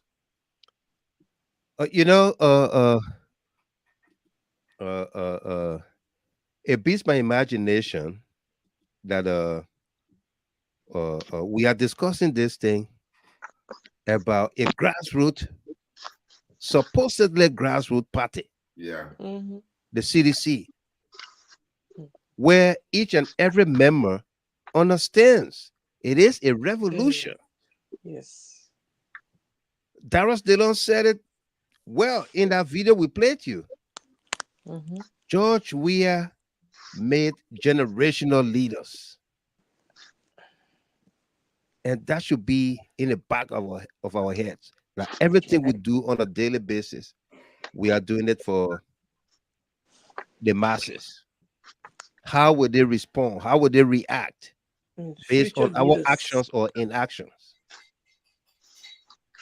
But after all said and done, we don't have a response that is pleasing to the people by Thomas Fallah. We have the Secretary General, Jeff Koji, coming out to equate Thomas Fallah to George Weah, like father, like son. Yes. In what capacity? Talking about the hogging of a notorious murderer is a core value of seditions to reconcile. One can reconcile, but in the same breath, you are calling for justice against Francis Yumalin. Avi Connor, you just coming on. Welcome. How you doing? Let's hear you. Hey, my brother. Good evening. I think it's good morning now to you guys, and powerful set here tonight. And I've been following in between. Right. Owing to what Boakai Fofana told you, it's about that time of the year for some of us.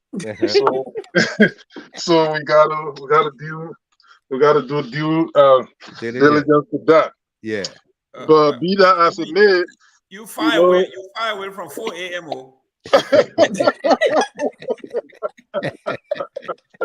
You were drunk. But you know, of course, I'm far away from 4 a.m. You know, like real time like this, my people are up. But you know, as a political animal, sometimes when you listening to those things, it's just the prudent thing to do is just to have the input in it. Right. But quite honestly, Fallah, like I trended earlier on, his situation is very disappointing. Very disappointing. And you know, we got to allow his story to guide us sometime. You know, one of the things that Unity Party, as of today, they still have Madam Ellen Johnson Sirleaf. They have a deep-seated disdain and hatred for Madam Sirleaf. You know what? Why did she allow Senator George Weah to break ground with her in Bon County on 24-year road? Yeah. 2017, yeah. They did not stop there. They make sure that they expel her from a From the party that party. she was the president for. On her birthday. On her birthday. On her birthday. And I'm not Boakai saying sat there with other opposition leaders. Yeah. But I'm not saying that it was the right thing to do, but I'm just telling you that his story is kind of repeating itself in this situation. In the United States that we find ourselves today, powerful lawmakers, the light of Les Cheney, became a pariah. Yeah. And literally, like a nobody. That was a darling of the Republican Party. Republican Party, yeah. But because of her objectivities and her farsightedness and then upright decisions not to support the behavior of President Trump at the time, she became a pariah and eventually lost her seat. Yeah. I'm yet to phantom and then really digest the rationale of Deputy Speaker Fallah's action at this point in time. You know, the fact of the matter, Thomas Fallah, he is the doyen. I think I referenced this last night. Yeah, you did. Yeah. He's the longest 24 years. Yes. Yes, from 2005, he got elected and took seat in 2006. He had been there. The CDC have never wavered support for him. To the point, as we speak today, he's vice chairman of the CDC. Now, I asked the question whether there will still be a vote of confidence. It might sound a little harsh, but I know in the corridors, people, because here is the thing. If you are having intricate and constructive inside conversation for the institution CDC, I don't know at this juncture whether that believability in the individual will still exist. Because mind you, this is the vice chairman. He's an executive officer. He must be in strategic meetings for CDC. Yeah. Okay. Now, you have the legislative caucus. Obviously, there will be things that they will have to discuss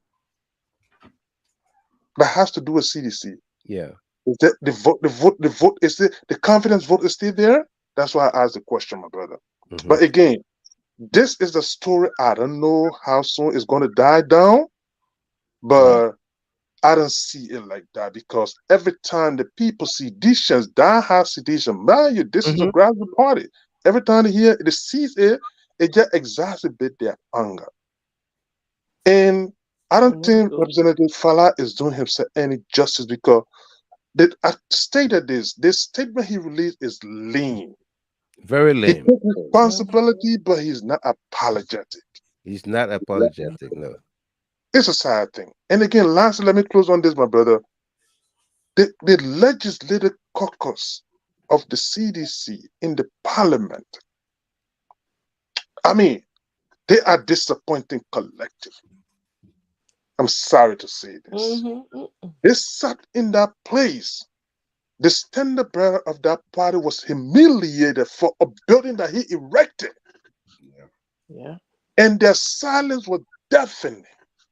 As we speak today, there had not been formal condemnation to hold. We're not talking about just the kind of law in the past. Oh, the thing they did to the president is not, the former president is not right. We're talking about collective condemnation to the point that this government, the present government, should be held responsible and make sure that a line is drawn that never for such action to be repeated. I have not seen it. Mind you, they have the power of the purse. They pass the budget, they do everything in that place. They pass all of the bills. It's about time that you hold somebody, you hijack certain things and tell them that, yeah, I'm a demand. We need an apology to our president. our standard bearer for unbecoming behavior. Nothing. So the silence is deafening, my brother. It is Not to leave all of that and you start to bow down to an opposition president, and then of course a man that wanted to, you in particular, a man that wanted to see you decapitated, not only decapitated, Yes.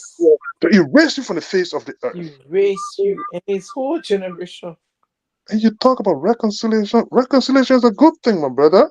But the idea is you have been initiated where the people got killed, where the people got vandalized, where properties got destroyed. This was a suggestion that you had put to Nyumah. Nyumah, yes, if you want me to talk to you, go to Foya. Initiate the conversation from Foya. Go to Momo's family and make sure, bow down, apologize to them. Then before you and I can sit somewhere to talk. But again, my brother, it is what it is. That's why I just wanted to add that little point in it, man. But it's great that you guys are hammering the things home.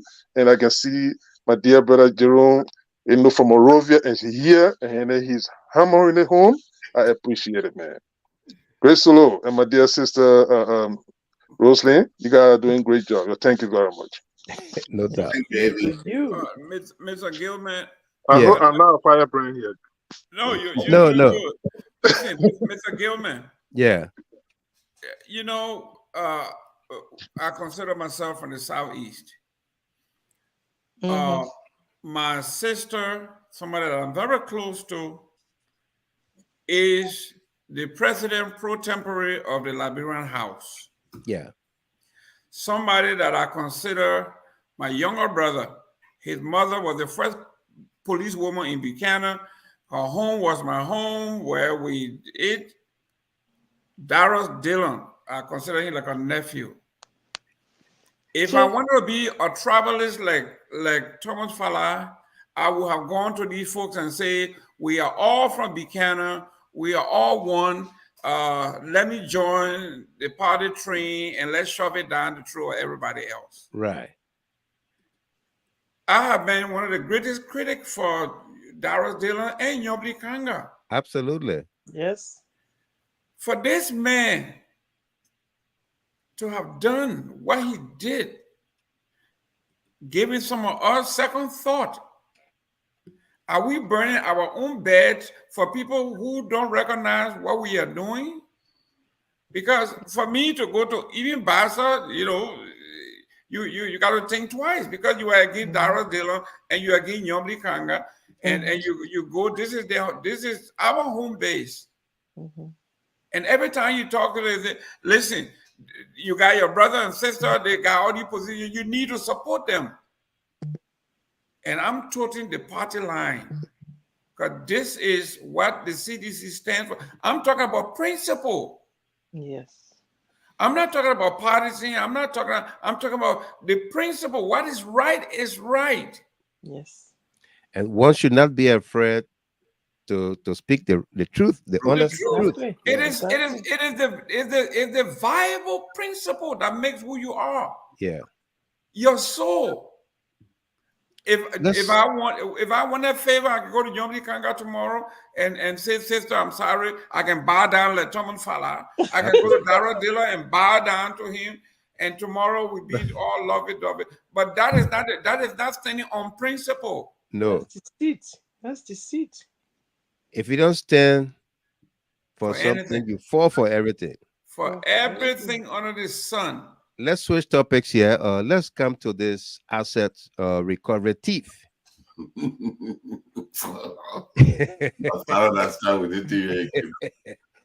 member of JNB asset recovery team, Mayma D. Robinson, charged with property theft by the Morovia City Magisterial Court in July 2023.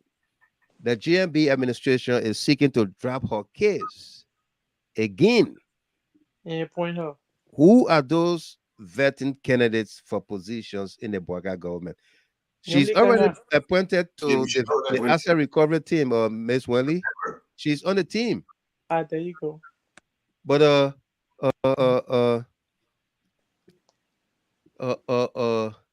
here is her code document. Let me see if I can put it up for all of us here. so that we all see it, and then you know what we're talking about, folks. Yeah. This is the code document. This is the code document. We can all see it, right? Let me read it. Yes. Yeah, from a close-up view here. Office of the Republic of Liberia Minister of Justice, 14th Street, Single, Monrovia. Office of the City Solicitor, Monrovia City Magisterial Court. Any office of the City Solicitor, Monrovia City Magisterial Court, Temple of Justice, Monrovia, Liberia. July 25th, 2023. His Honor Lasana I. Kamara, Associate Magistrate, Monrovia City Court, Temple of Justice, Monrovia, Liberia. May it please you, may it please your Honor. Prosecution praise your Honor and this honorable to invoke charge chapter 18, section 18.1 of the criminal procedure law in the below caption case. Republic of Liberia, the Ministry of Justice, Khalifa Lucini of the City of Monrovia, Liberia, plaintiff versus Frankie's Travel Agency by and through its authorized officer, Mayma D. Robinson, to be identified. Defendants, crimes, theft of property, thereby entering the plea of nolle prosequi of the charge of theft of property against the defendant in the proceedings due to lack of sufficient evidence to prosecute, and may refile if the need arises. Kind regards, Alfred F. Bandiyo, City Solicitor, Prosecutor. They filed for nolle prosequi. Yeah. Yeah, they were. I think it was perfect key. So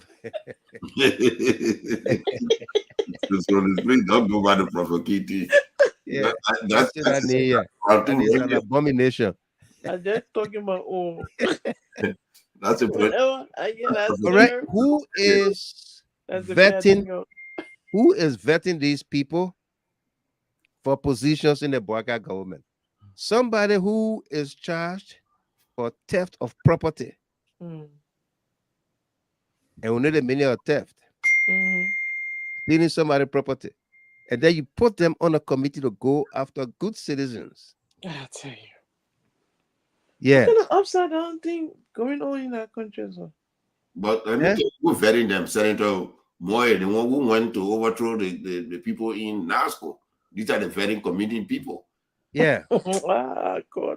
Oh, says Rosalind, you don't see the man when that young lady was did not stand her ground. By this time, we're talking different thing. A turn one position.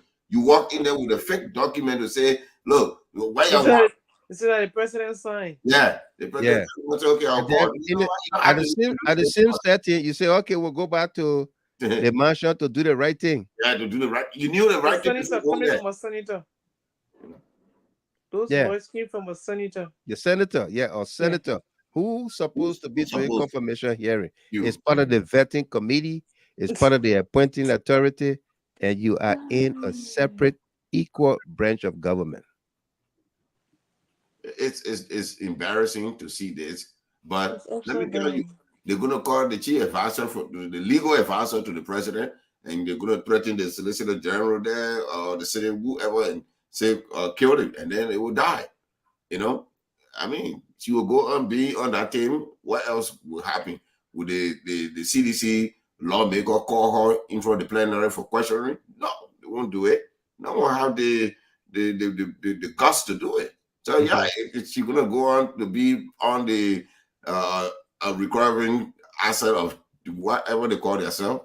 And Mr. Gilmore, if you put out the act, the executive order that constitute that, They don't even want to investigate. They want to They'll put you in jail before, take yeah, you. take your Before property before they investigation. investigate.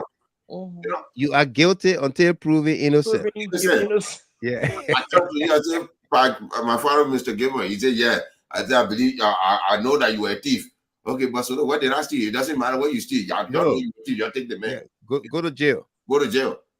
That's the kind of justice the person that wrote that executive order. I don't know, they thinking or they was asleep when they are searching. Well, also you forget to read the people paper and they just woke up and just started reading. I mean, I don't understand. The people have plotted this thing a long time, guys. That Mass Roslyn, that's why it's wrong. It's different to be vindictive and have that personal vendetta in you. It will make you make mistakes because you will not proceed the way the code of conduct or the protocol is required. Mhm. You start doing your own thing. You will follow your anger within you because you don't like Mr. Gilmore. You don't like GST. So your statement will come out. It will start insulting the public and GST on top of it. You think that you invented something, but there's nothing there. There's nothing there. This is embarrassment. What they didn't see the letter? That's 8 months ago. 6 months before they got in power. That's 8 months. Nobody knew that the woman was in court. But Mr. Gilmore, even a message that somebody said on their Twitter thing, to that message caused that person again or their nomination in front of the House of Representatives and the Senate. Right. Tom, where he Cruz was contesting. Yeah. Invited the woman until the woman couldn't make it. They had to withdraw her from there. They had to withdraw her. Yeah. A tweet that she said 6 years ago Uh-huh. that the one came back to hurt her. You know. So our country, everything we compare ourselves to America in the great United States, you cannot do this. But then when it comes to the real focus, then we're going back to 1931 notebook.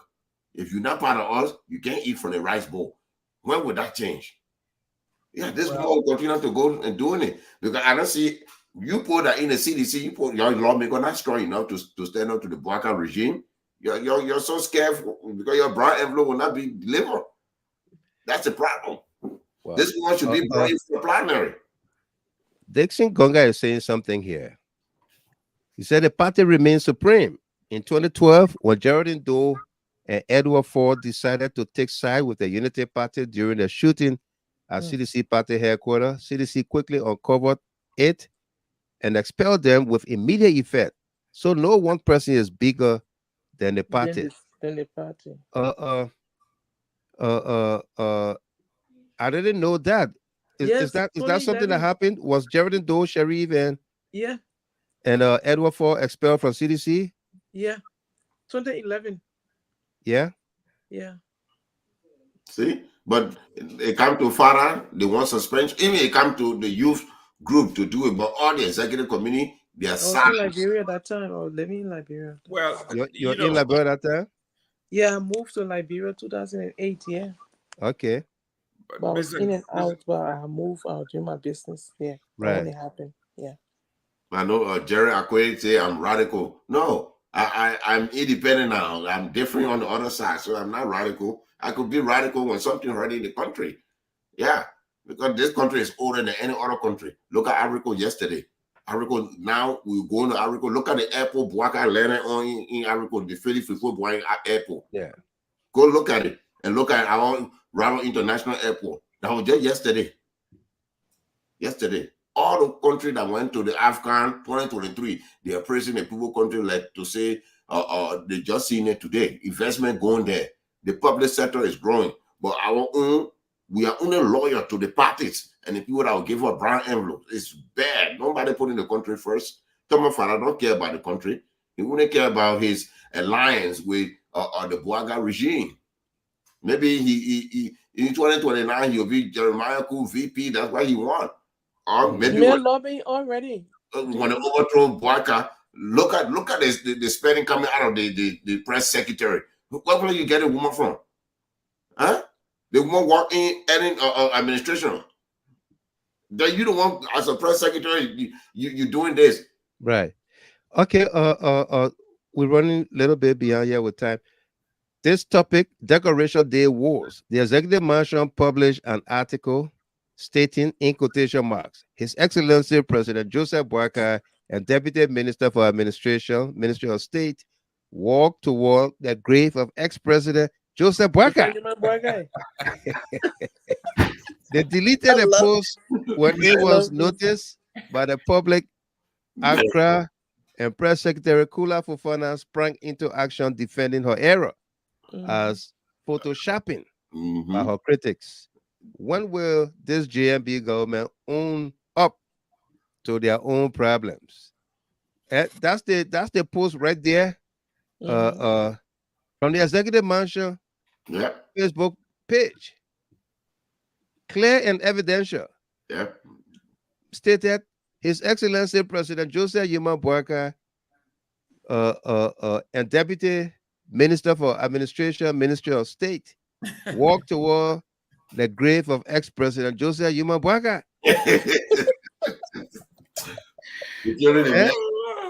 They couldn't hit before he even get to a 90 days. Yeah. But Costa told you he was a dead man walking years ago. Yeah. Fofana just confirmed it. Yeah, Fofana just buried him and put him in the past. And then she came back to defend it and said it was photoshopping.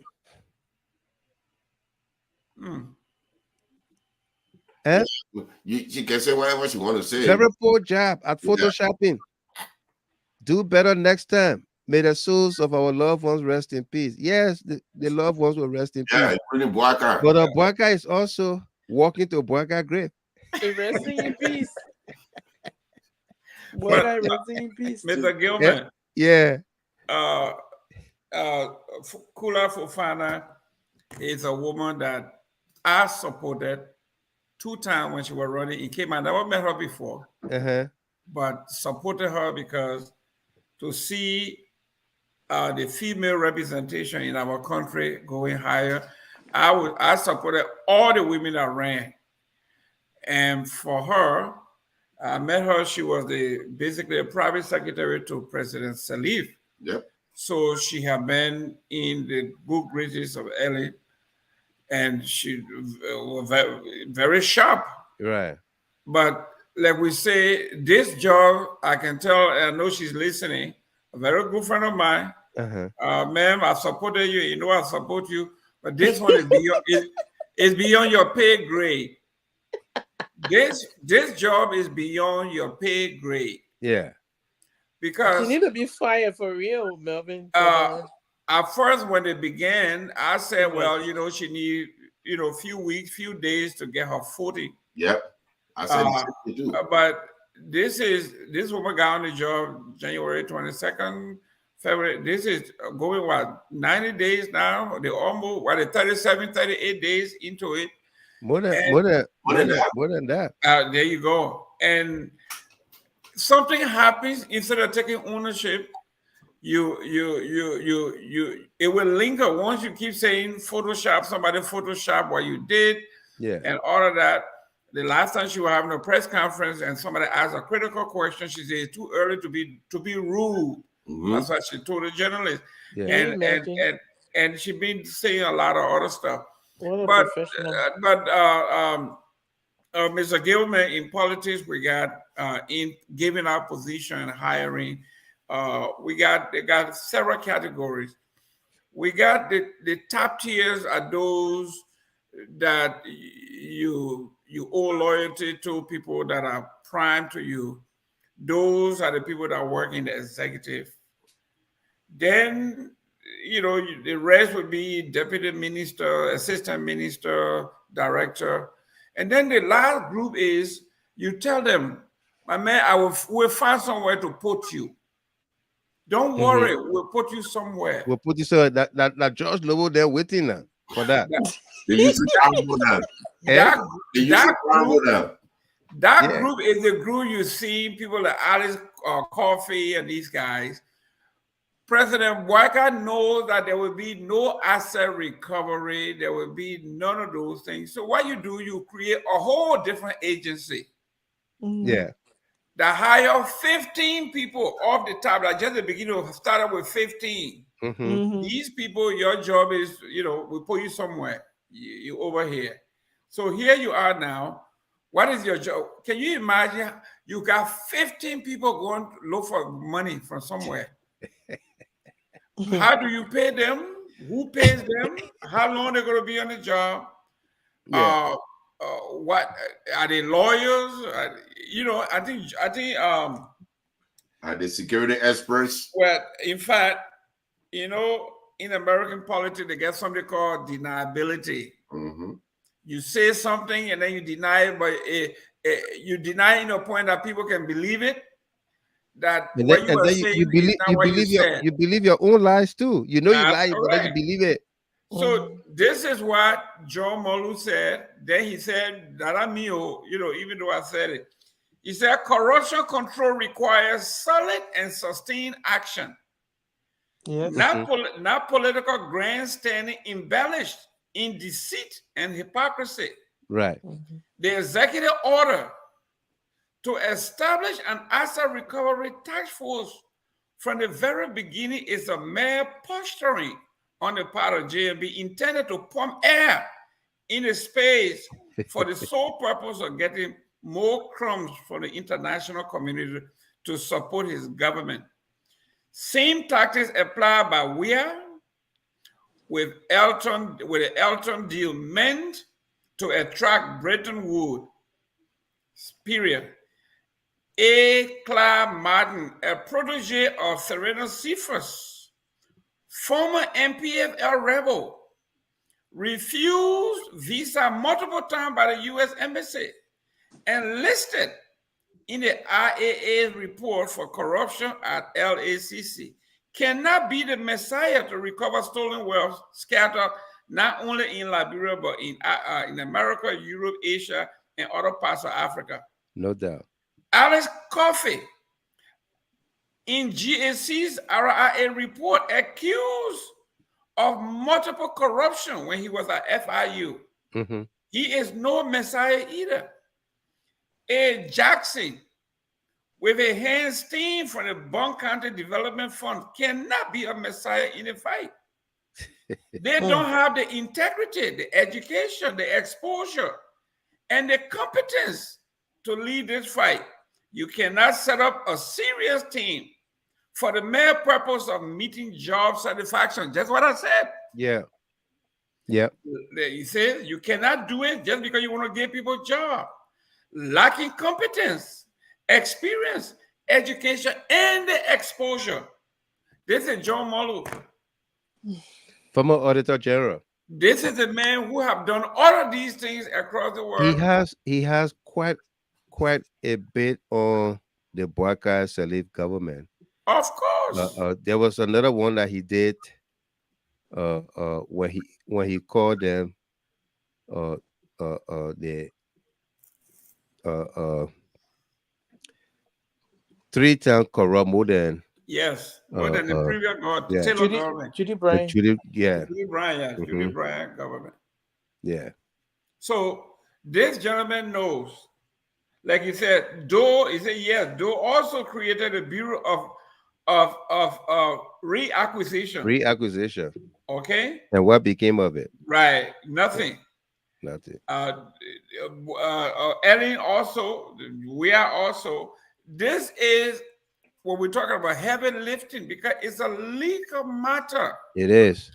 You cannot go to somebody's house. In fact, when an audit is done, auditors cannot do anything to you. They have to submit it to the legislature. Yeah. And the House have to act upon it for it to do anything. So, Mr. Gilman, the problem I have with the executive order, let's say we enhance our GST already, have the power to prosecute. Why constitute another agency? What is it going to do? They don't have the power to arrest. The man said it is an employment tool. John Molu just employment said it. tool. Okay. Yeah. So the pressure is on Boakai. He wants to get rid of people. So he's creating a Boy Scout to call the army. Yeah, he created Boy Scout and call the army. The RIA fire truck. Uh-huh. Who bought the RIA fire truck called Rescue 3? Is it President Okay. Weah government or Joseph Nyumah Boakai? President folks, Weah government, of course. you are looking at a post published July 5th, 2023 by the Liberia Airport Authority, RIA. It reads thus. You see? Prophet I'm not Key, alone. yes. Prophet Key. It reads thus. Yes. Thus. The Liberia Airport Authority has purchased a new fire truck, Rescue 3, with the help of the Liberian government. This acquisition increases the number of fire trucks available to the fire rescue department to 3, improving their operational capabilities. Honorable Sandra Williams Day, LAA's Deputy Managing Director for Operations, and 2 airport technicians, 1 fire maintenance inspector, and 1 mechanical inspector are presently in Austria inspecting the new fire truck. Honorable Martin J. Hayes, the acting managing director of the LAA, expressed his gratitude to President George Nyumah Weah for prioritizing the airport and assured him that safety will always be their top concern. Pictures of the new partner being tested at an airport facility are included. So this is the fire truck that was commissioned by Joseph Boakai, and apparently Boakai only made an announcement for 100-day deliverable, but he does not know where to begin. So the press people jabbing. Yeah, they want to take credit for this fire truck. What do you guys say? This is dated July 5th, 2023. What we say? Mr. Before Gilman? the election. Listen. We're here to speak it. Mr. Gilman, I just read to you what John Molu said. John Molu said at the end here, and I'm not saying this because when we say it, people will say, he says, like those who Seaforth Arthur failed to show what financial benefit government got from the asset on the common issue that has impoverished Liberia for years. JNB chose to walk and talk like we are. Joseph Boakai is walking and talking and doing everything. I'm not saying this is written black and white. Yeah, about John Molu, I saw that. This man got to be president. The first thing he did was to go get doctorate degree. Go get doctorate degree, honorary doctorate degree. Everything that George Weah have done, this man want to be a star like we are. So I would not be surprised that he knew that President Weah has commissioned this. And I mean, he's just stepping in the man's footsteps. You cannot tell me that that's an elephant footstep. No footstep too big for him. But then that's what the Liberian people said. This one he not fall down inside, and I there. That is there. He not fall down that big foot, and look, it is embarrassing for this man to sit there. I mean, is he really, like you said? It has to be cognitive. Something is wrong with the old man. They just hold his hand and carry him around. Like today, they were going to Joseph Boakai grave. Yeah. Joseph Boakai walking to Joseph Boakai grave. And the security around him telling him, don't step over here. Don't step on your grave. Yeah, don't step on your grave. Yeah. The president had but only 5 people around him going. Can you imagine president going somewhere? Only 5 people around but him. Did they just see the crowd of behind Joe Weah to his mother's grave? Oh, yeah. Lord. But Mr. Gamer, yes, you know, it's easy to lie the first time to get your girlfriend. Like the suit you wear is yours. Yeah. What happens if you return the suit? You know? She will ask you after 1-2 months. Where I should let go? Yeah, let's go to my Oh, friend. well, I stood there like That's so good on you. Then you gotta lie again. That's right. Her birthday will come, she will demand, I say, so you're gonna have to lie. And then the parent that will send for you people for I direct. tell you, for You have to you gonna keep lying until there will come a time you will not be able to even know that you were lying to somebody. You will believe all your lies you been telling the person. That's what the regime is doing. The first thing after getting a doctorate degree, that police booth, the telephone booth, they knock. Why would you take the president to that? Judge Lama said that is Zogo Motel. I mean, you could have sent the city mayor. But the president don't have his own value. That's what having Zogo Motel. Imagine a whole president. You were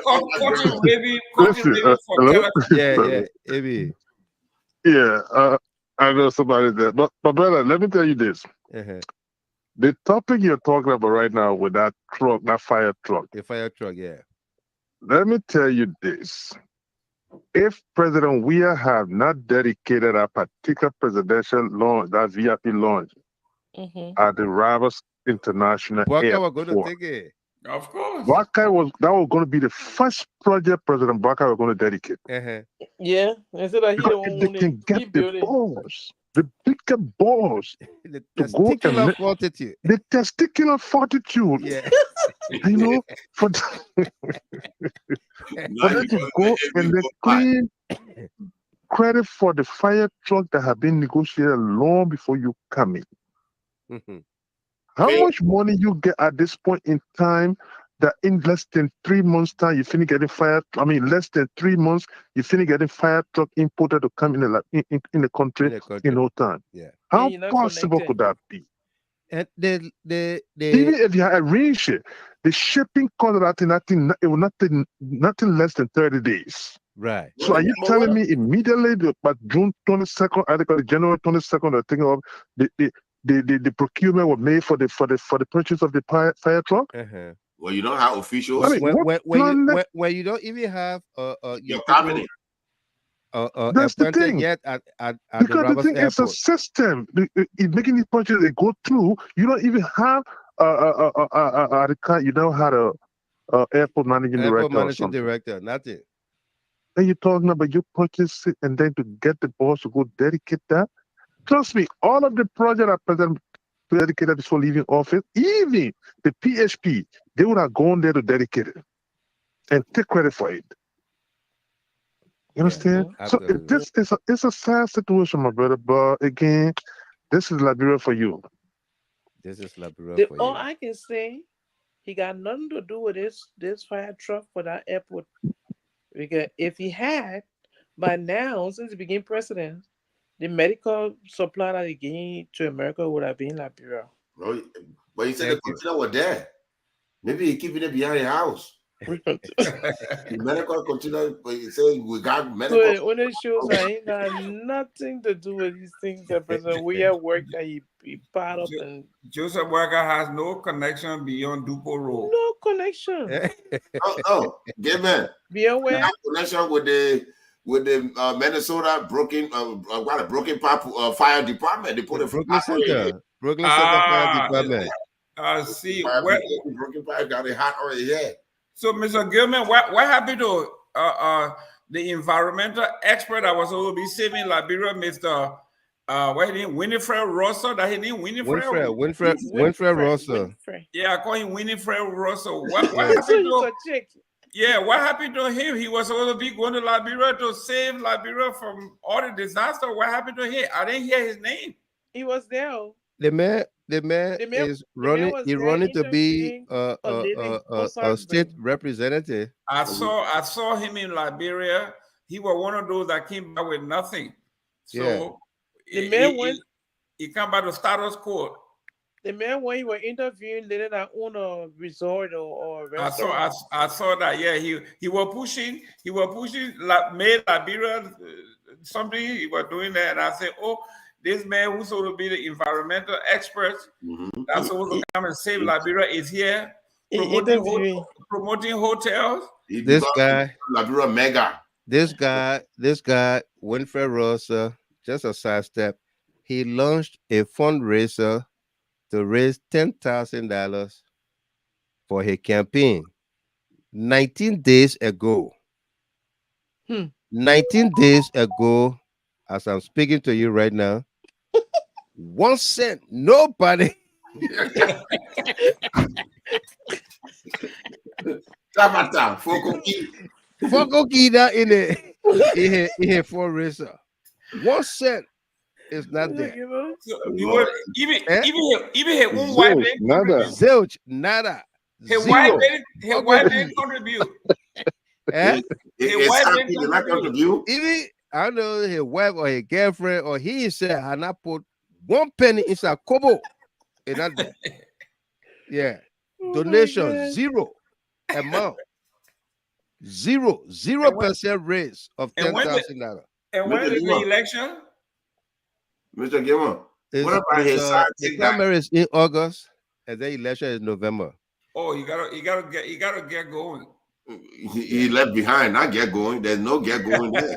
Yeah, you left behind. Yeah. The idea, what about his side chick that the Liberian or a woman that have child with white man, I had my children are born with a white man, so I say, and so Yeah. yeah, I have child with my children, are white children, so I say, and so that's a good standard for Liberian women. Jesus. Jesus. One Can child you with even white speak, man. can you even speak about it? You come here, you talking about Russell. So I think Russell is nobody. He's if GST can beat him, we will beat him anytime we want. Even if we for state a representative, you worry now because Mr. Gilmore already challenged him. So he's probably worrying. We'll be behind the house, in front of the house, on the dumper, even at McDonald's. We will still be And he's going against I think the lady is from Kenya, and he had a Kenyan girl who was doing his business and all of that when he was at a city council. He instead of awarding contracts to Liberia, he was awarding contracts to the Kenyan girl. Kenya girl. Yeah, and it's a Kenyan girl that is going against him, and the information is that he can't beat her. No. So I'm telling you, but I just brought it in to tell you because Jerome Gamer was asking about him. You know, the man's doing a fundraiser, my man, and up to now, not 1 penny, nobody. I've seen funny men in the form of face. Dixon Gonga said, Dixon Gonga said, your friends don't trust him at all. No. Even a Sachi don't trust him, Mr. Gilmore. You the No. guy. I don't really have a wife. I think what Lama called me and said he was on SKTV and talking a whole lot of tabata. Yeah, and he was denying, like Peter did to Jesus, he was denying ever knowing with a spoon. The chicken crow. Yeah, he was denying knowing with a spoon. The with a spoon come to your campaign. Because you know that the Kenyan lady will dig up that stuff and bring it on the campaign. Yeah. We will carry it to the Kenyan lady in fight. And American people not going to play with that. The man denied Witherspoon, he denied Costa, he denied Joseph Boakai, he denied Cummings, everybody who supported him. He did not come in, the man who he breathing fire for? Yeah. Jesus Christ. Oh my goodness. Yeah. Favor L. Morris, she said, Mr. Giver. Then she laughing as she enjoying the show. Susie Lamadan said, I saw him as well. Yeah. He was on there. You know, but it's these are the things we are talking. The deception within our people, our community, some of our leaders tonight. We're talking about Thomas Fallah betraying the cause of those young people that President Weah made him and others as leaders. What we do to inspire people counts. You know? You can't want to be in certain position in society. Yeah. And your behavior. I mean, is from so the playing field, everybody has a history of their upbringing and what they did. And that's the story that every politician tells in America. What did they do? Either their parents or came from somewhere and they settled here and they worked hard. They either opened a business, a little shop, or some kind of thing. They worked. Joe Biden will always tell you, I was a little boy growing up in Scranton, Pennsylvania. My father did this, that, and that, and we worked. Barack Obama will tell you he lived with his grandmom, single parent, but he put his mind to working and developing himself. Yeah, I smoked a little bit of weed, but the weed. Yeah. Okay. People don't forget their past, their roots. Even people who went to jail in this country, when they became motivational speakers, they don't hide their past. No. They tell it to inspire people. Don't do what I did. Yeah. Don't make the same mistake I made. Don't make the same mistakes. And they are honest about it. That go for Kula Fofana. Yeah. You know, they are honest about it. Today's Wednesday. Beginning next week, we'll begin a lecture series here for seditions and sympathizers of the party, because not everybody is a sedition, but almost everybody is a Liberian, and they love something either about President Weah or the CDC or what have you. We have to prepare ourselves for the task ahead. We have to. We got to begin that series. People seem to, in no time, lose hope. Yeah. Whether it's like in the party, like my brother Jerome gave me. Yeah. This. Whether it's in the party, it's in the coalition, it's within our leaders, people seem to lose hope. How we rekindle that hope? Yeah.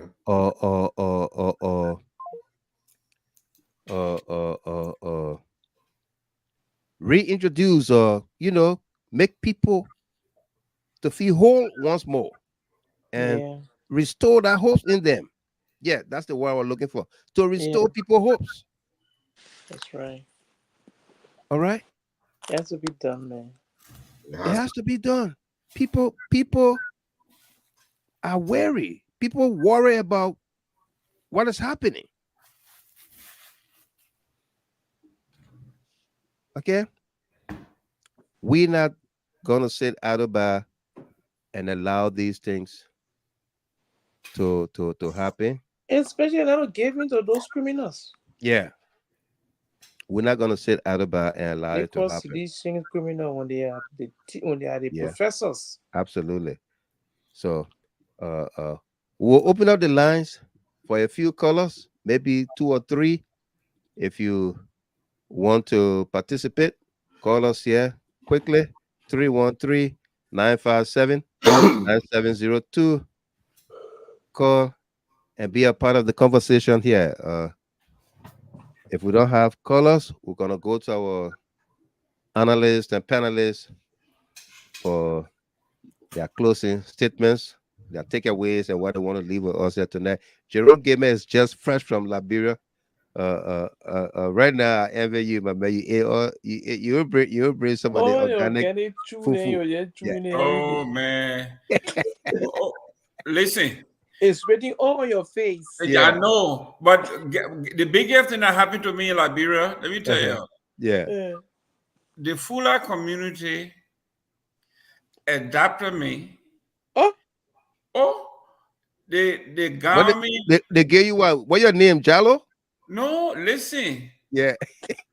My name is Alhaji. Alhaji. Ba. Alhaji. The Bewazi? No, the Bana, B-A-R-H. Ba. Oh, yeah. I'm a Bana. I'm Alhaji Ba Jerome Gamer. So if the next time you approach me, I want my name to be Alhaji. Alhaji. You got to respect me. Alhaji. The Fallah man say, big brother, I beg you don't kill me. I'm not Mandingo, I'm Fallah. I'll be right with you guys. Yeah, during the war, he said, please, I'm not Mandingo, I'm Fallah. So the guy said, where may you Fallah? He said, you don't see me curly hair and me rotten teeth. So Jeru gave her you Fallah. You get curly hair and you get rotten teeth. Let's go to the line and say, welcome, Joyce. Loma get William. Loma get welcome. Hello, how you doing? Good morning to everybody. Good morning. How you doing? Mr. Gamer. Oh, I saw Mr. Gamer at Freedom FM with Abraham. I enjoyed the series that day. Welcome back home. Yeah. Mr. Gamer. The youth really have to read Thomas Fallah. They need to do the same thing to Jefferson Kochi. Yeah. Because if you can't stand on there as a youth, you should step down from his position, period. No if, no but. Yeah. You either be with the youth and be with CDC that we see out today, or you be with your family member and your Joseph Boakai. Yeah. Because they betray, I'm not a citizen, make it correct for it. I'm a weird shame. Yeah. We don't be disenchanted. We don't want to be disenchanted. They see where the citizens stood to them. They fought for him. And he can betray them to raise his brother hand up before any to think that he can soften the situation. He must be joking. Then they decide to go sneak in the night to go to the UP people. Thinking say they will get a job. Nicodemus. They're going to the wrong person because Joseph Boakai cannot forgive. Joseph Boakai cannot forget. So if he don't need a job, he want to step down. They got many youth in Liberia institution that are well qualified, can do that same job that he's doing. So you're the youth and you're listening to me. I know I can call it what Ebi can say? The mosquito what? The testicular fortitude. You need to do that. You need to come down. Either he write the way he got to write, he write and apologize to you, or he says step down. No Joseph Boakai, you will never be the judge we are. Even though you older than him, you have gray hair more than him, you wiser than him, you more educated than him, with your Panadol and degree. How is he wiser than George Weah? But I want you people say now. Oh, okay. And he get, I know the man say get a Panadol degree, everything. You can never be George Weah. No. Everybody was created one in this war. George Weah is only George Weah. So you need to be careful. Because as the press secretary, I put X to your name. We need to be careful because there are something they're telling all that we don't know, Mr. Gamer. And you walk into a grave. And you walk into a grave. But Mr. Gamer, if you really look at that whole thing today, right? Yeah. The man went to the grave. You couldn't. They know it very well. They make it hold a reef. I don't know why they're talking there. It's not a matter of must. Like every person that go to that. Let me try to say what I want to say, but I want a dead person in grave. Not every person that go there. No. She said, you have other people to go. He was said, he said, representative all over the world. You have sent somebody to go represent them there. They're protecting them. Look at the bodyguard telling him where to step. And just can see he couldn't open his eyes to step down. Right. But today the thing I saw, we got two presidents in that bureau. One that has to cry, and one that's sitting in the mansion. Just need to be careful. George Weah still existing. The people that born today love George Weah, no matter what it takes in that bureau. Right. So you people, you will not take all the credit. The door does decision and get copy. They did that fire to enter that will have copy. The day they started paying our airport, we had cap pay. So everything at church we had doing Liberia, we got cap pay. So you gotta be careful, you gotta be delegating. You don't need to go by yourself, you're gonna be enough hotel for the Zoko there and the homes. You need to start connecting in all the counties thing. They saw me to in Liberia. They put dying from the heat. You don't even put one crush right on the road here. Joseph Boakai, I just warning you. They already not put X to your knee. Now, to my Boakai get new maker out there, she thinks she they keep her someone in Liberia. She ain't paying attention to us more again. No. If Faso stay around, I just warning her. I go on listening. Thank you very much. Let's take Mr. Kroma, Gilman. Saliu Kroma, and then Arthur Jogba. Yeah. I just sent you a Hello? photo. Now you gotta put my photo up, man. I'll hide Well, you. I like your picture. I see Yeah, it. I hide your Hello, picture. Mr. Gamer. Yeah, Saliu, go ahead. Welcome. I like you. Yeah, Mr. Gamer, Mr. Gamer just remind me of River Rosa. That's why I called for. I was at a house in Brooklyn Park, and Otis Smith and I. Yeah. And then he had this lady going around on the feed trying to solicit vote for how many people he's gonna have for the coming election, so he can already know what he has in his I don't know how you call it. In his arsenal before. Yeah. That would determine that he has more people to win the election. So when she went there, Otis and myself was sitting, and then she came and said, Oh, gentlemen, I came to you guys. I said, what's going on? She said, oh man, I came for you guys to put your name down on this list for River Rosa. I said, for what? He said, oh, you know he running? I said, he running for what again? Yeah. So I said, for what again? She said, what do you mean by for what again? I said, because he ran before he win, so what are you running for again? Then she said, oh, he won't be so. I said, but me, I can't put my knee on that list, though. Then Otis said, myself, I'm going to put my knee there. Then she said, why you guys don't want to vote for your own Liberian? Then I said, you know the character of the man you're going around with? You know his character? She said, oh, well, I don't really know, but do you have anything to say about him? I said, no, I will just give you the direction so you can go, because when I discuss it, you'll see I lie. So just go to Digging Deeper department. You joking? I'm serious, Mr. Giver. I'm not joking. I'm serious. I said, just go to the Digging Deeper department. You know, I said, have you heard of GSD before? They're online platform and they're on Facebook. Yeah. He said, I will check it out. And she said, but you can't even give me a hint. I said, that means you go around with that means supposed to tell your character before you go around to solicit vote for him. Before you go around to talk about somebody or preach the good news of that person, you should know who you going around for. You don't just go around because you I said, well, now you got interest in maybe when he becomes so and so, you got interest in one of it. She said, no, I'm a real estate person. I just trying to make it. I want to make a man win. I say, that's not how you make people win. You should first know who you're representing before you make them win. Right. That's right. I said, you don't hear about the main character here. She said, oh, my brother, you want. If I said, let me call the man. I said, oh, you can't call the man in front of me? She said, yeah, let me call the man. Mr. Gamer, you know, I told the lady, I said, please call him. I want to talk to him. Yeah. Can you imagine that woman dialed the number in front of us, Otis and myself? And Winfred did not answer the call because he knew somebody knew what was going on. He did not answer the call.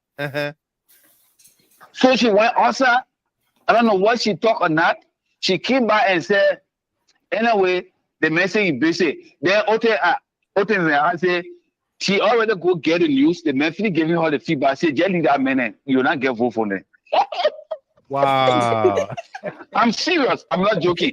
I've been waiting to call you a long time to tell you this story. I said, no. Well, I tell Mr. Give me the thing, you already laugh. I said, how can you be going on the feet trying to put people knee down to know that Winfred Russell got more people at this time? So the next election, the possibility of him winning, you already know. Well, you know, like what Democrats usually do, go around to horses to know, not go, and know how many people will go.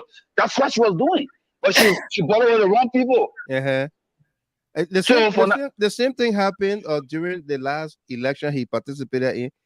People who want to go vote, when they met with people that were supporting our candidate, they got convinced and they voted for our candidate.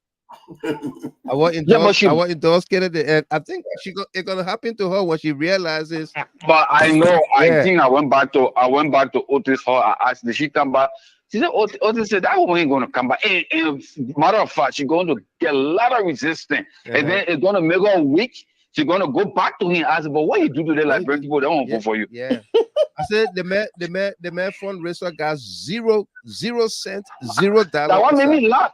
When you said that thing, that one made me laugh. I said, but then I think I was resistant to cause that man not to get money. Like, a lot of people not in favor of you no more again. They don't even want to see him in the front page. So then he get front page and forget about the election. And not fitting him, and not shooting. He's not going to get nothing again.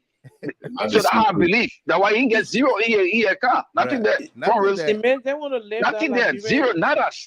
That Liberian style Thank being government. Thank you very much. Okay, Mr. Giver. They might just be in Mr. government. Jugba, Okay, no other innovation. Yes, sir. How you doing, my man? Good morning. I can't complain. Can't complain. Nobody listens, man.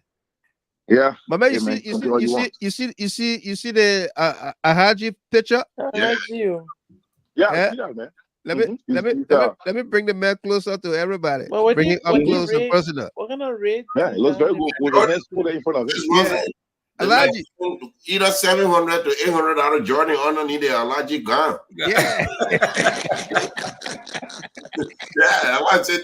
That's a very interesting photo. Listen, Alaji, what you read down there? I want to know. Let me the corner can tell me what Ahaji mean, man. It's the first one I got to the airport. Hold on 1 second. Jerome, Mr. Gayman. Yeah. We got let Mr. Jugba speak, and then you gonna come in. Okay. After, go ahead. Yeah. So when I got to the airport, now I was picked up by an Uber driver from Nepal. Right. Was taking me to my hotel, and maybe he is 26, 27 years old. And he asked, "Where are you from?" And I said, "Oh, I'm from Liberia." And the first thing he said was, "George Weah." I said, "Yes." So imagine 26 years old, Nepalese, heard my accent. From Liberia, first thing he said was George Weah. You know, and all I said was, George Weah, people like you and I, he's the most successful and established Liberian. Yeah. I think George Weah made not just himself proud, but he made Liberians proud. And you know, for that alone, most of us, you know, we owe him a lot. And that was my first time experiencing that. That is my experience a lot of times when I travel. I'm being honest with you. Right. More than 6-7 times I've experienced. Once I say from Liberia, the first thing they say is George Weah. George Weah. Yeah. Yeah. Yeah. So to see anybody like, you know, till now 80 years old, Joseph Boakai trying to emulate George Weah, it's too late for him. He can be like the man. Just want to put it out there. But with T5, I think it's a little bit it's bothersome because it makes it very difficult. I'm from Lofa County myself. And you know, sometimes the action we take, we have to be very mindful how we take these actions. You know, T5 action has not just put himself on the spotlight, but you know, he brought questions to people from his tribe, or from Lofa County, right? Because it was like, oh, Lofa County like that. I don't necessarily agree, but I could also kind of agree because I think that people from Lofa also tend to vote along someone from the county. And we saw that even in the elections. It doesn't matter if Boakai was the right person. People from Lofa County appear to have really voted because Joseph Boakai was from Lofa. That was wrong. I got family members who I'm Loma from Lofa. I think they did the same. They didn't really care if Boakai was the right person. Right. They did that. And that's kind of it's really sad that we in Liberia, we cannot do that. And that happened even across the Southeast. We saw that happening in Nyumah County. That's what we should really try to get with as Liberians. We should learn to vote because that person is qualified because we think that person can lead the country where we want the country to go to. I have many friends who have told me, so you guys look at a 54 years old person and choose a 79 years old person. The person. It just tells you how people think about us as Liberians. So T5 decision have really put him in a bad spot. I don't think he's going to come from there easily. Because Liberia is not like before where things can get dialed down. The young people these days to hold something and they hold it against you is something that he has to really take serious and take into serious consideration. I don't think. In my own mind, my opinion, I think T5, I have a feeling he probably knew what he was doing. I don't think he's stupid enough to know that action was not going to blow back on him. Right. I just my feeling. I have a different looking at things. If you're going to go to bow down to Joseph Boakai, who has been very unremorseful, and he's just, this whole man has just, Everything people say about him, he's really proving it. Yeah. And you just had a very bad elections with people who did very bad things to the very party. Look, a lot of citizens are hurt, not just because of the election, but they feel like things happened to them physically, and no one came to their aid. And you're talking about someone who people died on your behalf. Mm-hmm. I don't even care about the picture of buying down to even Joseph Boakai. But come on, seriously? Yeah. Seriously, that is more disgusting to me. Just who are you, a lawmaker? If you can bow down to someone Deputy Speaker, that is threatening you. Yeah, Deputy Speaker. Someone literally threatened you, kill people that actually was willing to put a life in the line for you. And then you go back to this person and say, on ethnicity or tribal group or whatever you want to call it. So you put above people's life and above your own belief and your own party in the country. That's how I see that. So there's a lot there that he got to think about, because there's no easy way to come out of it. Mm-hmm. Many people now look at him very differently. So I'm thinking like, maybe he knew what he was doing.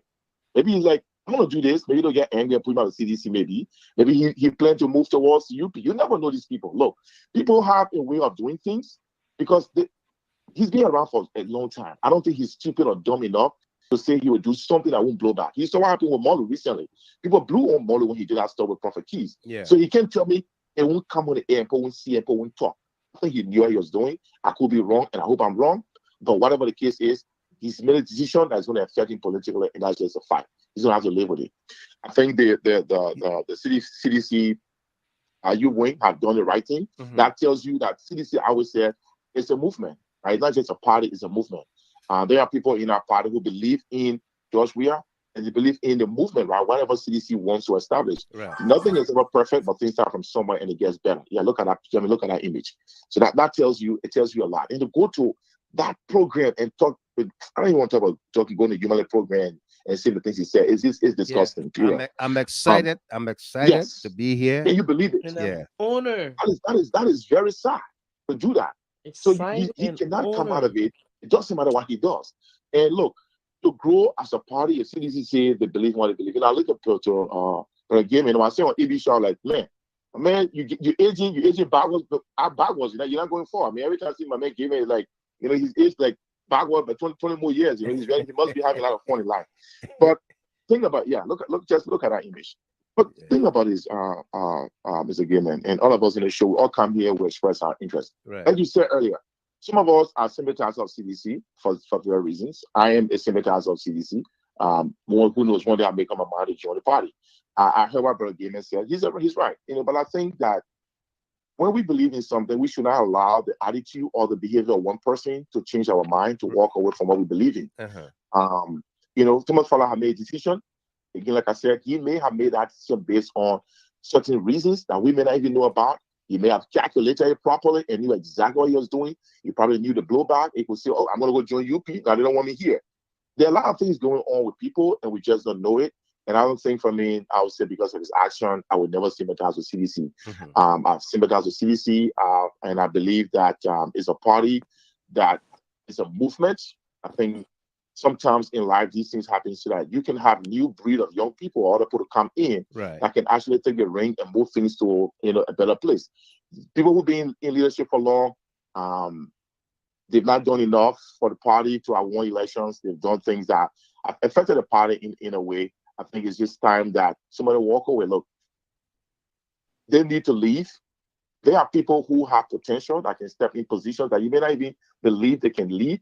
They could lead far better than some of these people. Look, there's a difference between just people passing around with their names and those who can actually make things happen. Correct. And sometimes until these people make way, those who actually have the potential to get into that party and make a difference, you will not know their potential. My little mother always told me something. She said, you never know if you're standing on a diamond or, your own riches until you take a step from there and look behind and see what you are standing on. And I think the idea that CDC been around for long, Thomas Fallah, all the guys been around for long, that's great. I think it's time for a change in CDC. Mm-hmm. I think for too long, most of the political leaders, in my own belief, have never stood up to really work hard for this party. I'm being very honest with you. A lot of CDCs have been beaten, abused, cursed, threatened, killed. Who has really stepped up to challenge people who did these things to these people and say anything? Right. Nothing. Instead, these very people come and try to defend their actions Mm-hmm. because they are all just politically motivated. It's about what they can get, not about their belief in the actual party. Most of the people are around because they think they can ride on George Weah power or George Weah presence, George Weah popularity to gain their political career. That was the most thing. Yeah. And they feel like, well, now they didn't win elections. Why should they be there? If George Weah is saying he may not run again, in their mind, well, this party cannot carry me because George Weah is the party. I don't think that's true. And that just tells you the minds of most of these people. So again, in my own mind, his action could be politically motivated. You may not understand it, but that's just my belief. He knew there would be a blowback. There's no way he did not think. Someone took a picture of Prophet Key and he felt the weight.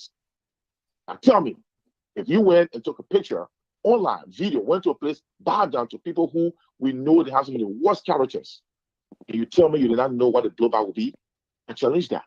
Right. I think he knew what he was doing. I think he expected this blowback. That's why he came with that little flimsy piece of excuse that he knew held no water. He knew exactly what he was doing. Absolutely. His mind, it will be time to cross over to another side. And I think it's best that he walk away. Anybody who supports him, they want to leave. I tell my people who I work with most of the time, the team that work for me, I say, look, one of my team tells me, oh, these three guys I work for, these guys I work for us, we leave them. I tell them, I say, look, when people leave, it's okay because you'll find more people that can come in and have more potential and willing. Trust me, I will take more young people into positions because guess what? They want to show you who they are and show you the potential. You just need older people around to help guide them to experience it. And I think CDC needs a complete redo. It's about time that they take a step back. Everyone else were there before, leave. I need to leave, they can leave. Ushering some new breed of leaders. Take the party to it. You got 6 years to prepare. I would say 1 year to prepare because this party that's already here, we can see what they're doing. They're killing themselves already. Before I close, just a touch on real thing that JNB Government talked about, and I think I said it before. The whole war economic crime code. I've said this and I've seen my piece of this one more time. Look, I went through the war in Liberia. My dad, I was struggling with suffer. I went through so much things in that crisis I cannot even talk about. I was traumatized. My story. We all have a story about the war. We've gone over 20-some more years without war in our country with peace. George Weah did an extremely great job with no peacekeepers. On an AFL that he didn't even have a very close start to. He managed our country for 6 years. No major incident, no war, no nothing. People thought there was going to be war. George Weah did extremely well for that. We should be very thankful to the young man for what he did. He kept the AFL at bay and made sure they were happy. We all saw what happened in the Boakai first time. AFL already going on the rampage. That tells you exactly who George Weah really was and the level of respect people have for him and what he did as a leader. If anybody asks himself why George Weah never talked about bringing in the WECC, that's the reason. People have not talked about that. And I said something a few weeks ago, again, I said, that thing would not happen. JNB is an old man who knows exactly what he's doing. If the American Putin can play, he'll just play them, get money from them. That thing will not happen in that country. I'm not saying I'm against it, right? But here's the reality. If you tell me you want to have war economic crime code in Liberia, I can listen to that. I think that's great. It will help maybe to curb corruption in our country. Bringing war crime code. Look, I have my own, feelings towards it. I had no family of mine who fought war. I would say, well, I'm a friend to go to court. But I'm concerned about our country. When the war came to Liberia, if I still remember, I was a kid, the U.S. government sent helicopters to pick up their citizens. Yeah, did. If I remember quite well, what I heard was, this is a domestic crisis between Liberians. And only Liberians can solve that problem. That's what I remember. Mm-hmm. So it was a war between us that we had to solve on our own. Look, President Ibrahim Babangida of Nigeria came along with our West African leaders and brought ECOMOC. Our war was solved by our own Africans, not Americans. Where is Alan White and the U.S. government coming from? All of a sudden, you want to impose a war crime code in our country. Yeah. There should be a decision by Liberians, not outside forces. If we say it should happen, let it be discussed among ourselves and say, yes, this is something I want to do. But we should also consider the implications of war crime code in our country. We are a very fragile nation. We just came from war. There are a lot of things still going on that people don't have jobs. People who right now go and there's a gamer go in the street and just say, someone's fighting or shooting. People will be ready to just start to loot that country. Mm-hmm. These guys that you want to go and prosecute, they are being given, they were awarded power for killing our people. They were awarded power for shooting and killing people. You think the guys still don't have loyalty in our country? That is just my concern. My concern is we don't do something that push us into a place where America come again and say, this is the situation between Liberians. they the only part can solve your problems.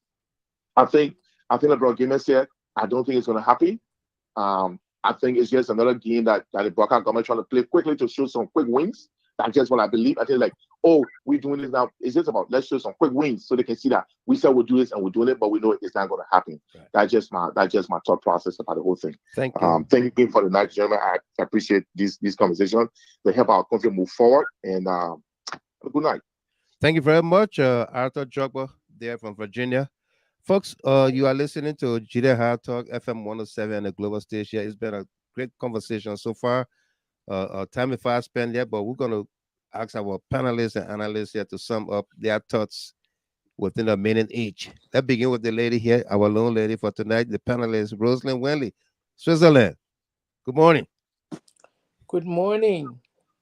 Good morning to all of my beautiful panelists. You guys, man, you guys are strong. I like to hang with you. We hanging with you too. Yeah, I like to hang with you guys, man. You're tough talking people, tough talking future seditions. All right. Mr. Gilman, let me say, welcome back again. I can see you enjoy yourself. Now you are Alaji Ba. I don't know when you're going to Mecca, but he waiting for AB Corner so they can break fast. Yeah. Yeah, AB will take you to Mecca. Because you want to get in the knee, you don't know the definition to it. Yeah. It can be initiated properly. So, and I just salute you guys, man. You're just cool, you know. When you're ready to analyze, that person that you're analyzing on gotta go to knee down and pray and fast. Especially Mr. Digging deeper. I just you're Russell kids again already. Russell will not survive in America with you. He worry how am I to get a link to a fundraiser right now. It's true. What that figure for the man doing cash app, he doing Zelle, he doing PayPal, Facebook Pay, he doing telephone call, he get people walking around.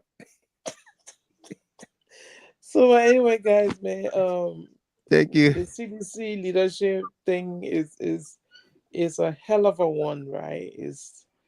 I have never seen a betrayal of such in my entire life. Right. It was so much for me when I saw it instantly. I said, no, I have to come on air and voice my feelings, and I was so emotional.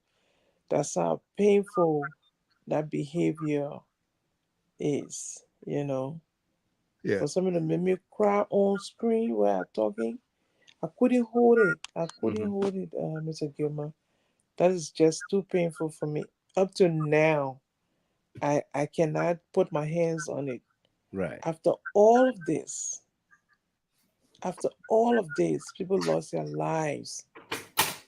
The thing that made the whole world turn on that fateful day, when that young man was being stoned in a building, knocking off unconscious and killed him with rocks, even destroyed the house, and they dragged the body, brought it under the tree, and took sticks and beat the body, dead body.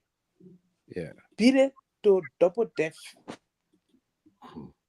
This is this is the kind of person that you can go and hug in public and say, I'm honored to be here. We can't finish talking this story, man, Mr. Gilman. No, it's just too it's not one day. It's painful.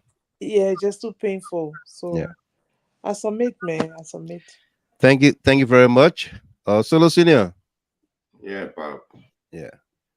Thank you. Ray, listen, welcome back. Please don't bet the millenniums anymore because they're going to pick your head green this time. So, yeah. But Mr. Gilman, you know, it's good that we are talking about all this issue. The scary part about it is that we sympathize with CDC and we support the CDC government. But then when we see these people and the people that are getting killed, they're not older folks, that the young people who's supposed to take over Very young. are the people getting killed. And then we don't see reaction coming from them. Nobody fighting for them or vouching for them. Because when it's going that way, then people will start missing the list of Muna Penham because she will speak up, you know, she would talk, she would say something. Absolutely. You know? But it's the idea that you will go back. I understand you're from the same county. It's okay. You're off the same track, but don't do it at the detrimental of your own member dying. When you sit on the executive committee for operations, that's your operations. People dying. These are your people. People that are directly connected to you, not just some member person that was protecting you because somebody wished to do you harm. That the person getting killed, and then the killer becomes your friend. The victim forgotten. It's a new thing in Liberia. Then I come to Boakai regime. Boakai regime, look, you already passed your probation period time because that 30 day over. Because in government, there's no 90 day. You got 30 days to get your feet planted. You planted your feet, 30 day over. And what you're showing us in the 30 day plus, you have killed 7 or 8 people. If we continue with that trend, the population would not be 5.2 anymore. It would be 5.0 because you will get 200,000 before the year goes to 6 years.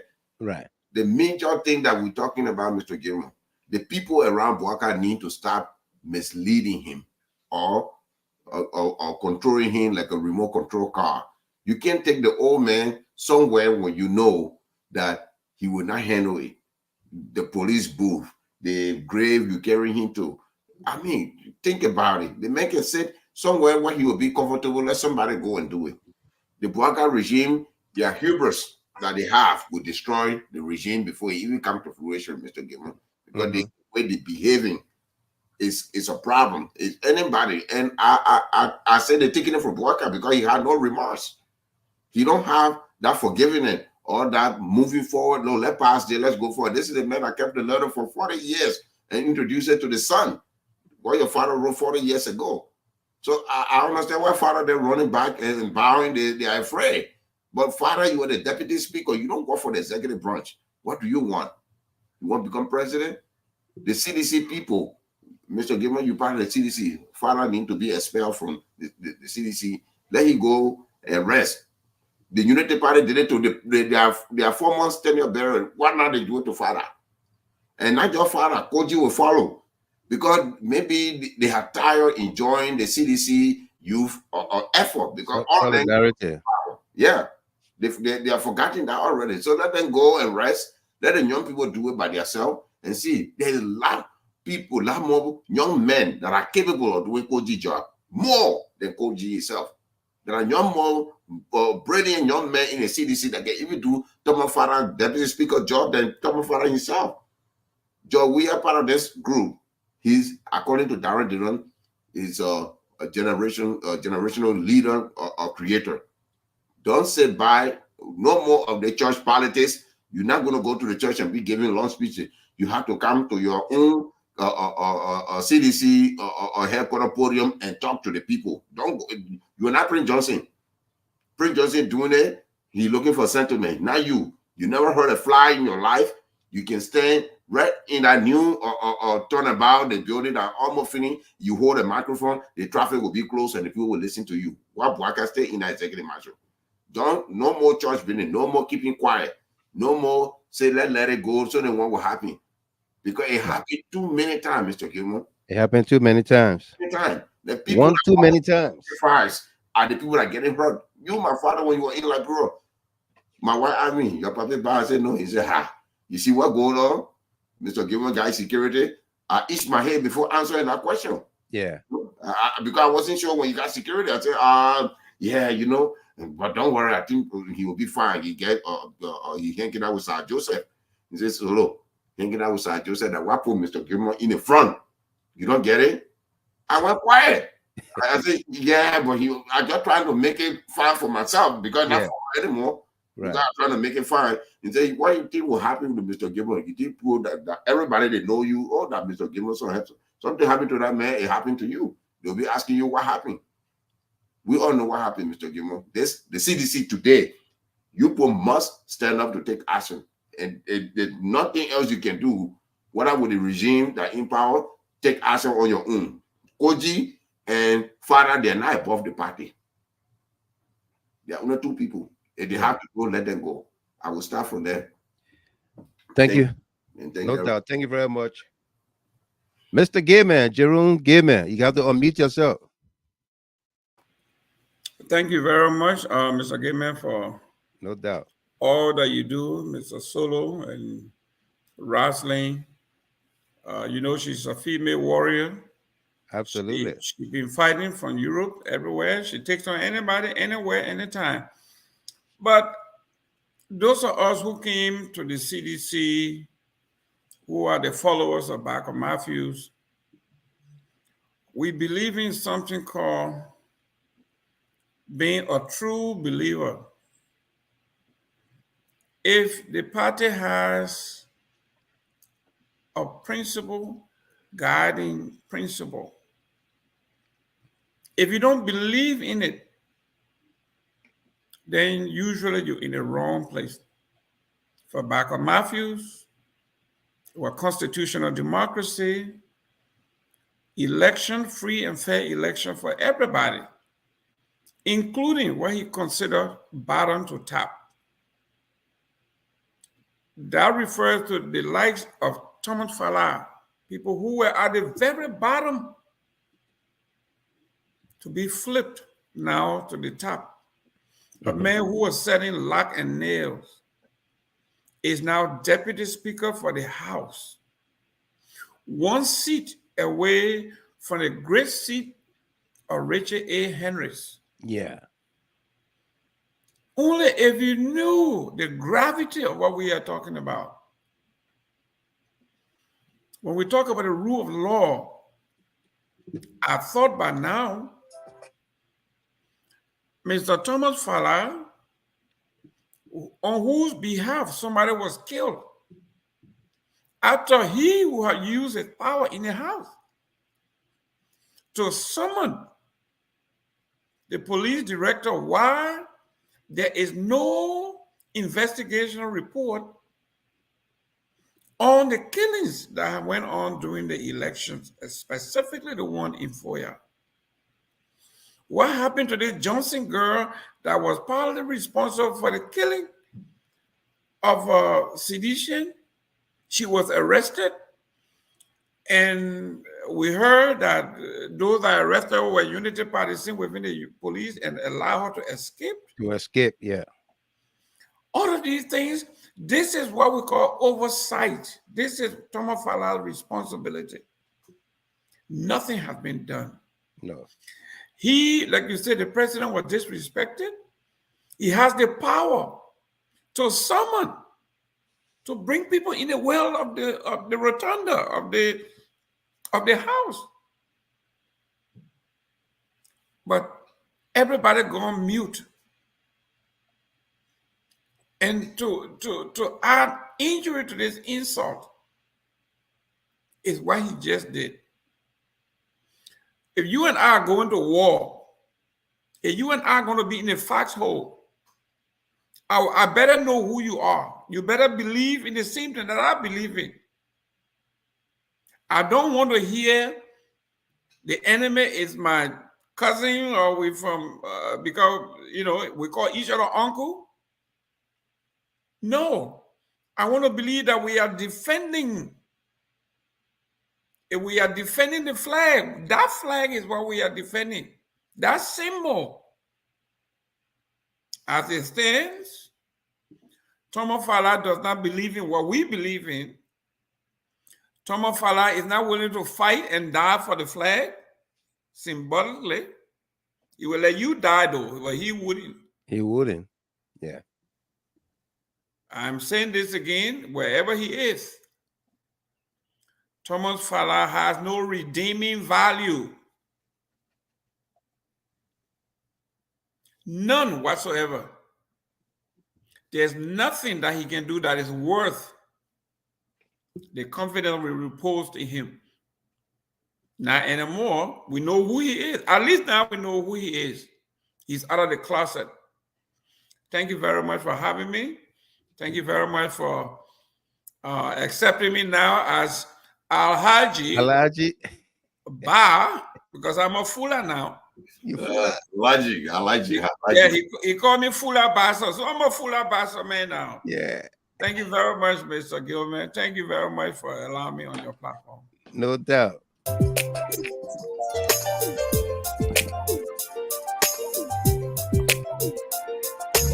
Every day I pray to my God for financial breakthrough. Every day I pray to my God for my marriage. Every day I pray to my God for total healing. And you said in your word, Sing, Mr. Gilman, sing. by your stripes I am healed. If I could speak your word, it would surely come to pass in my life. Ooh, ooh, ooh, la la la la la. Ooh, ooh, ooh, la la la la la.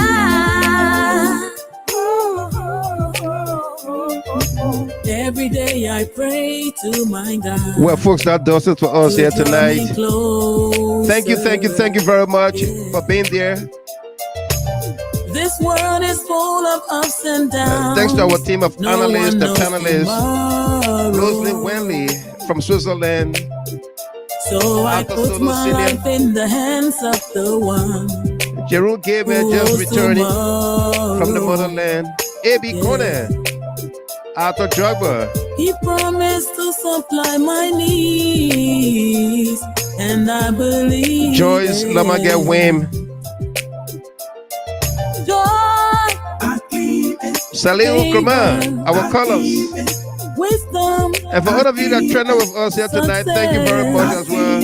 I claim it, I claim it, yes, I claim it. I claim it, I claim it, yes, I claim it. And I'm taking us home. Oh Lord, I claim it. Isabel Brown. Oh Lord, I claim it. I claim it. I claim it. Joy in my family. I claim it. Freedom in my nation. I claim it, I claim it, yes, I claim it.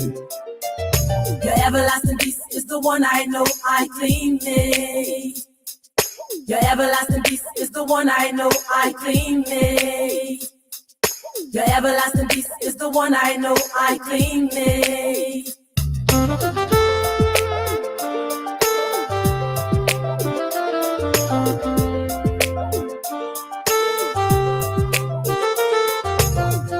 After many years of suffering, after many years of war, all that we could say is that we need you here, Lord.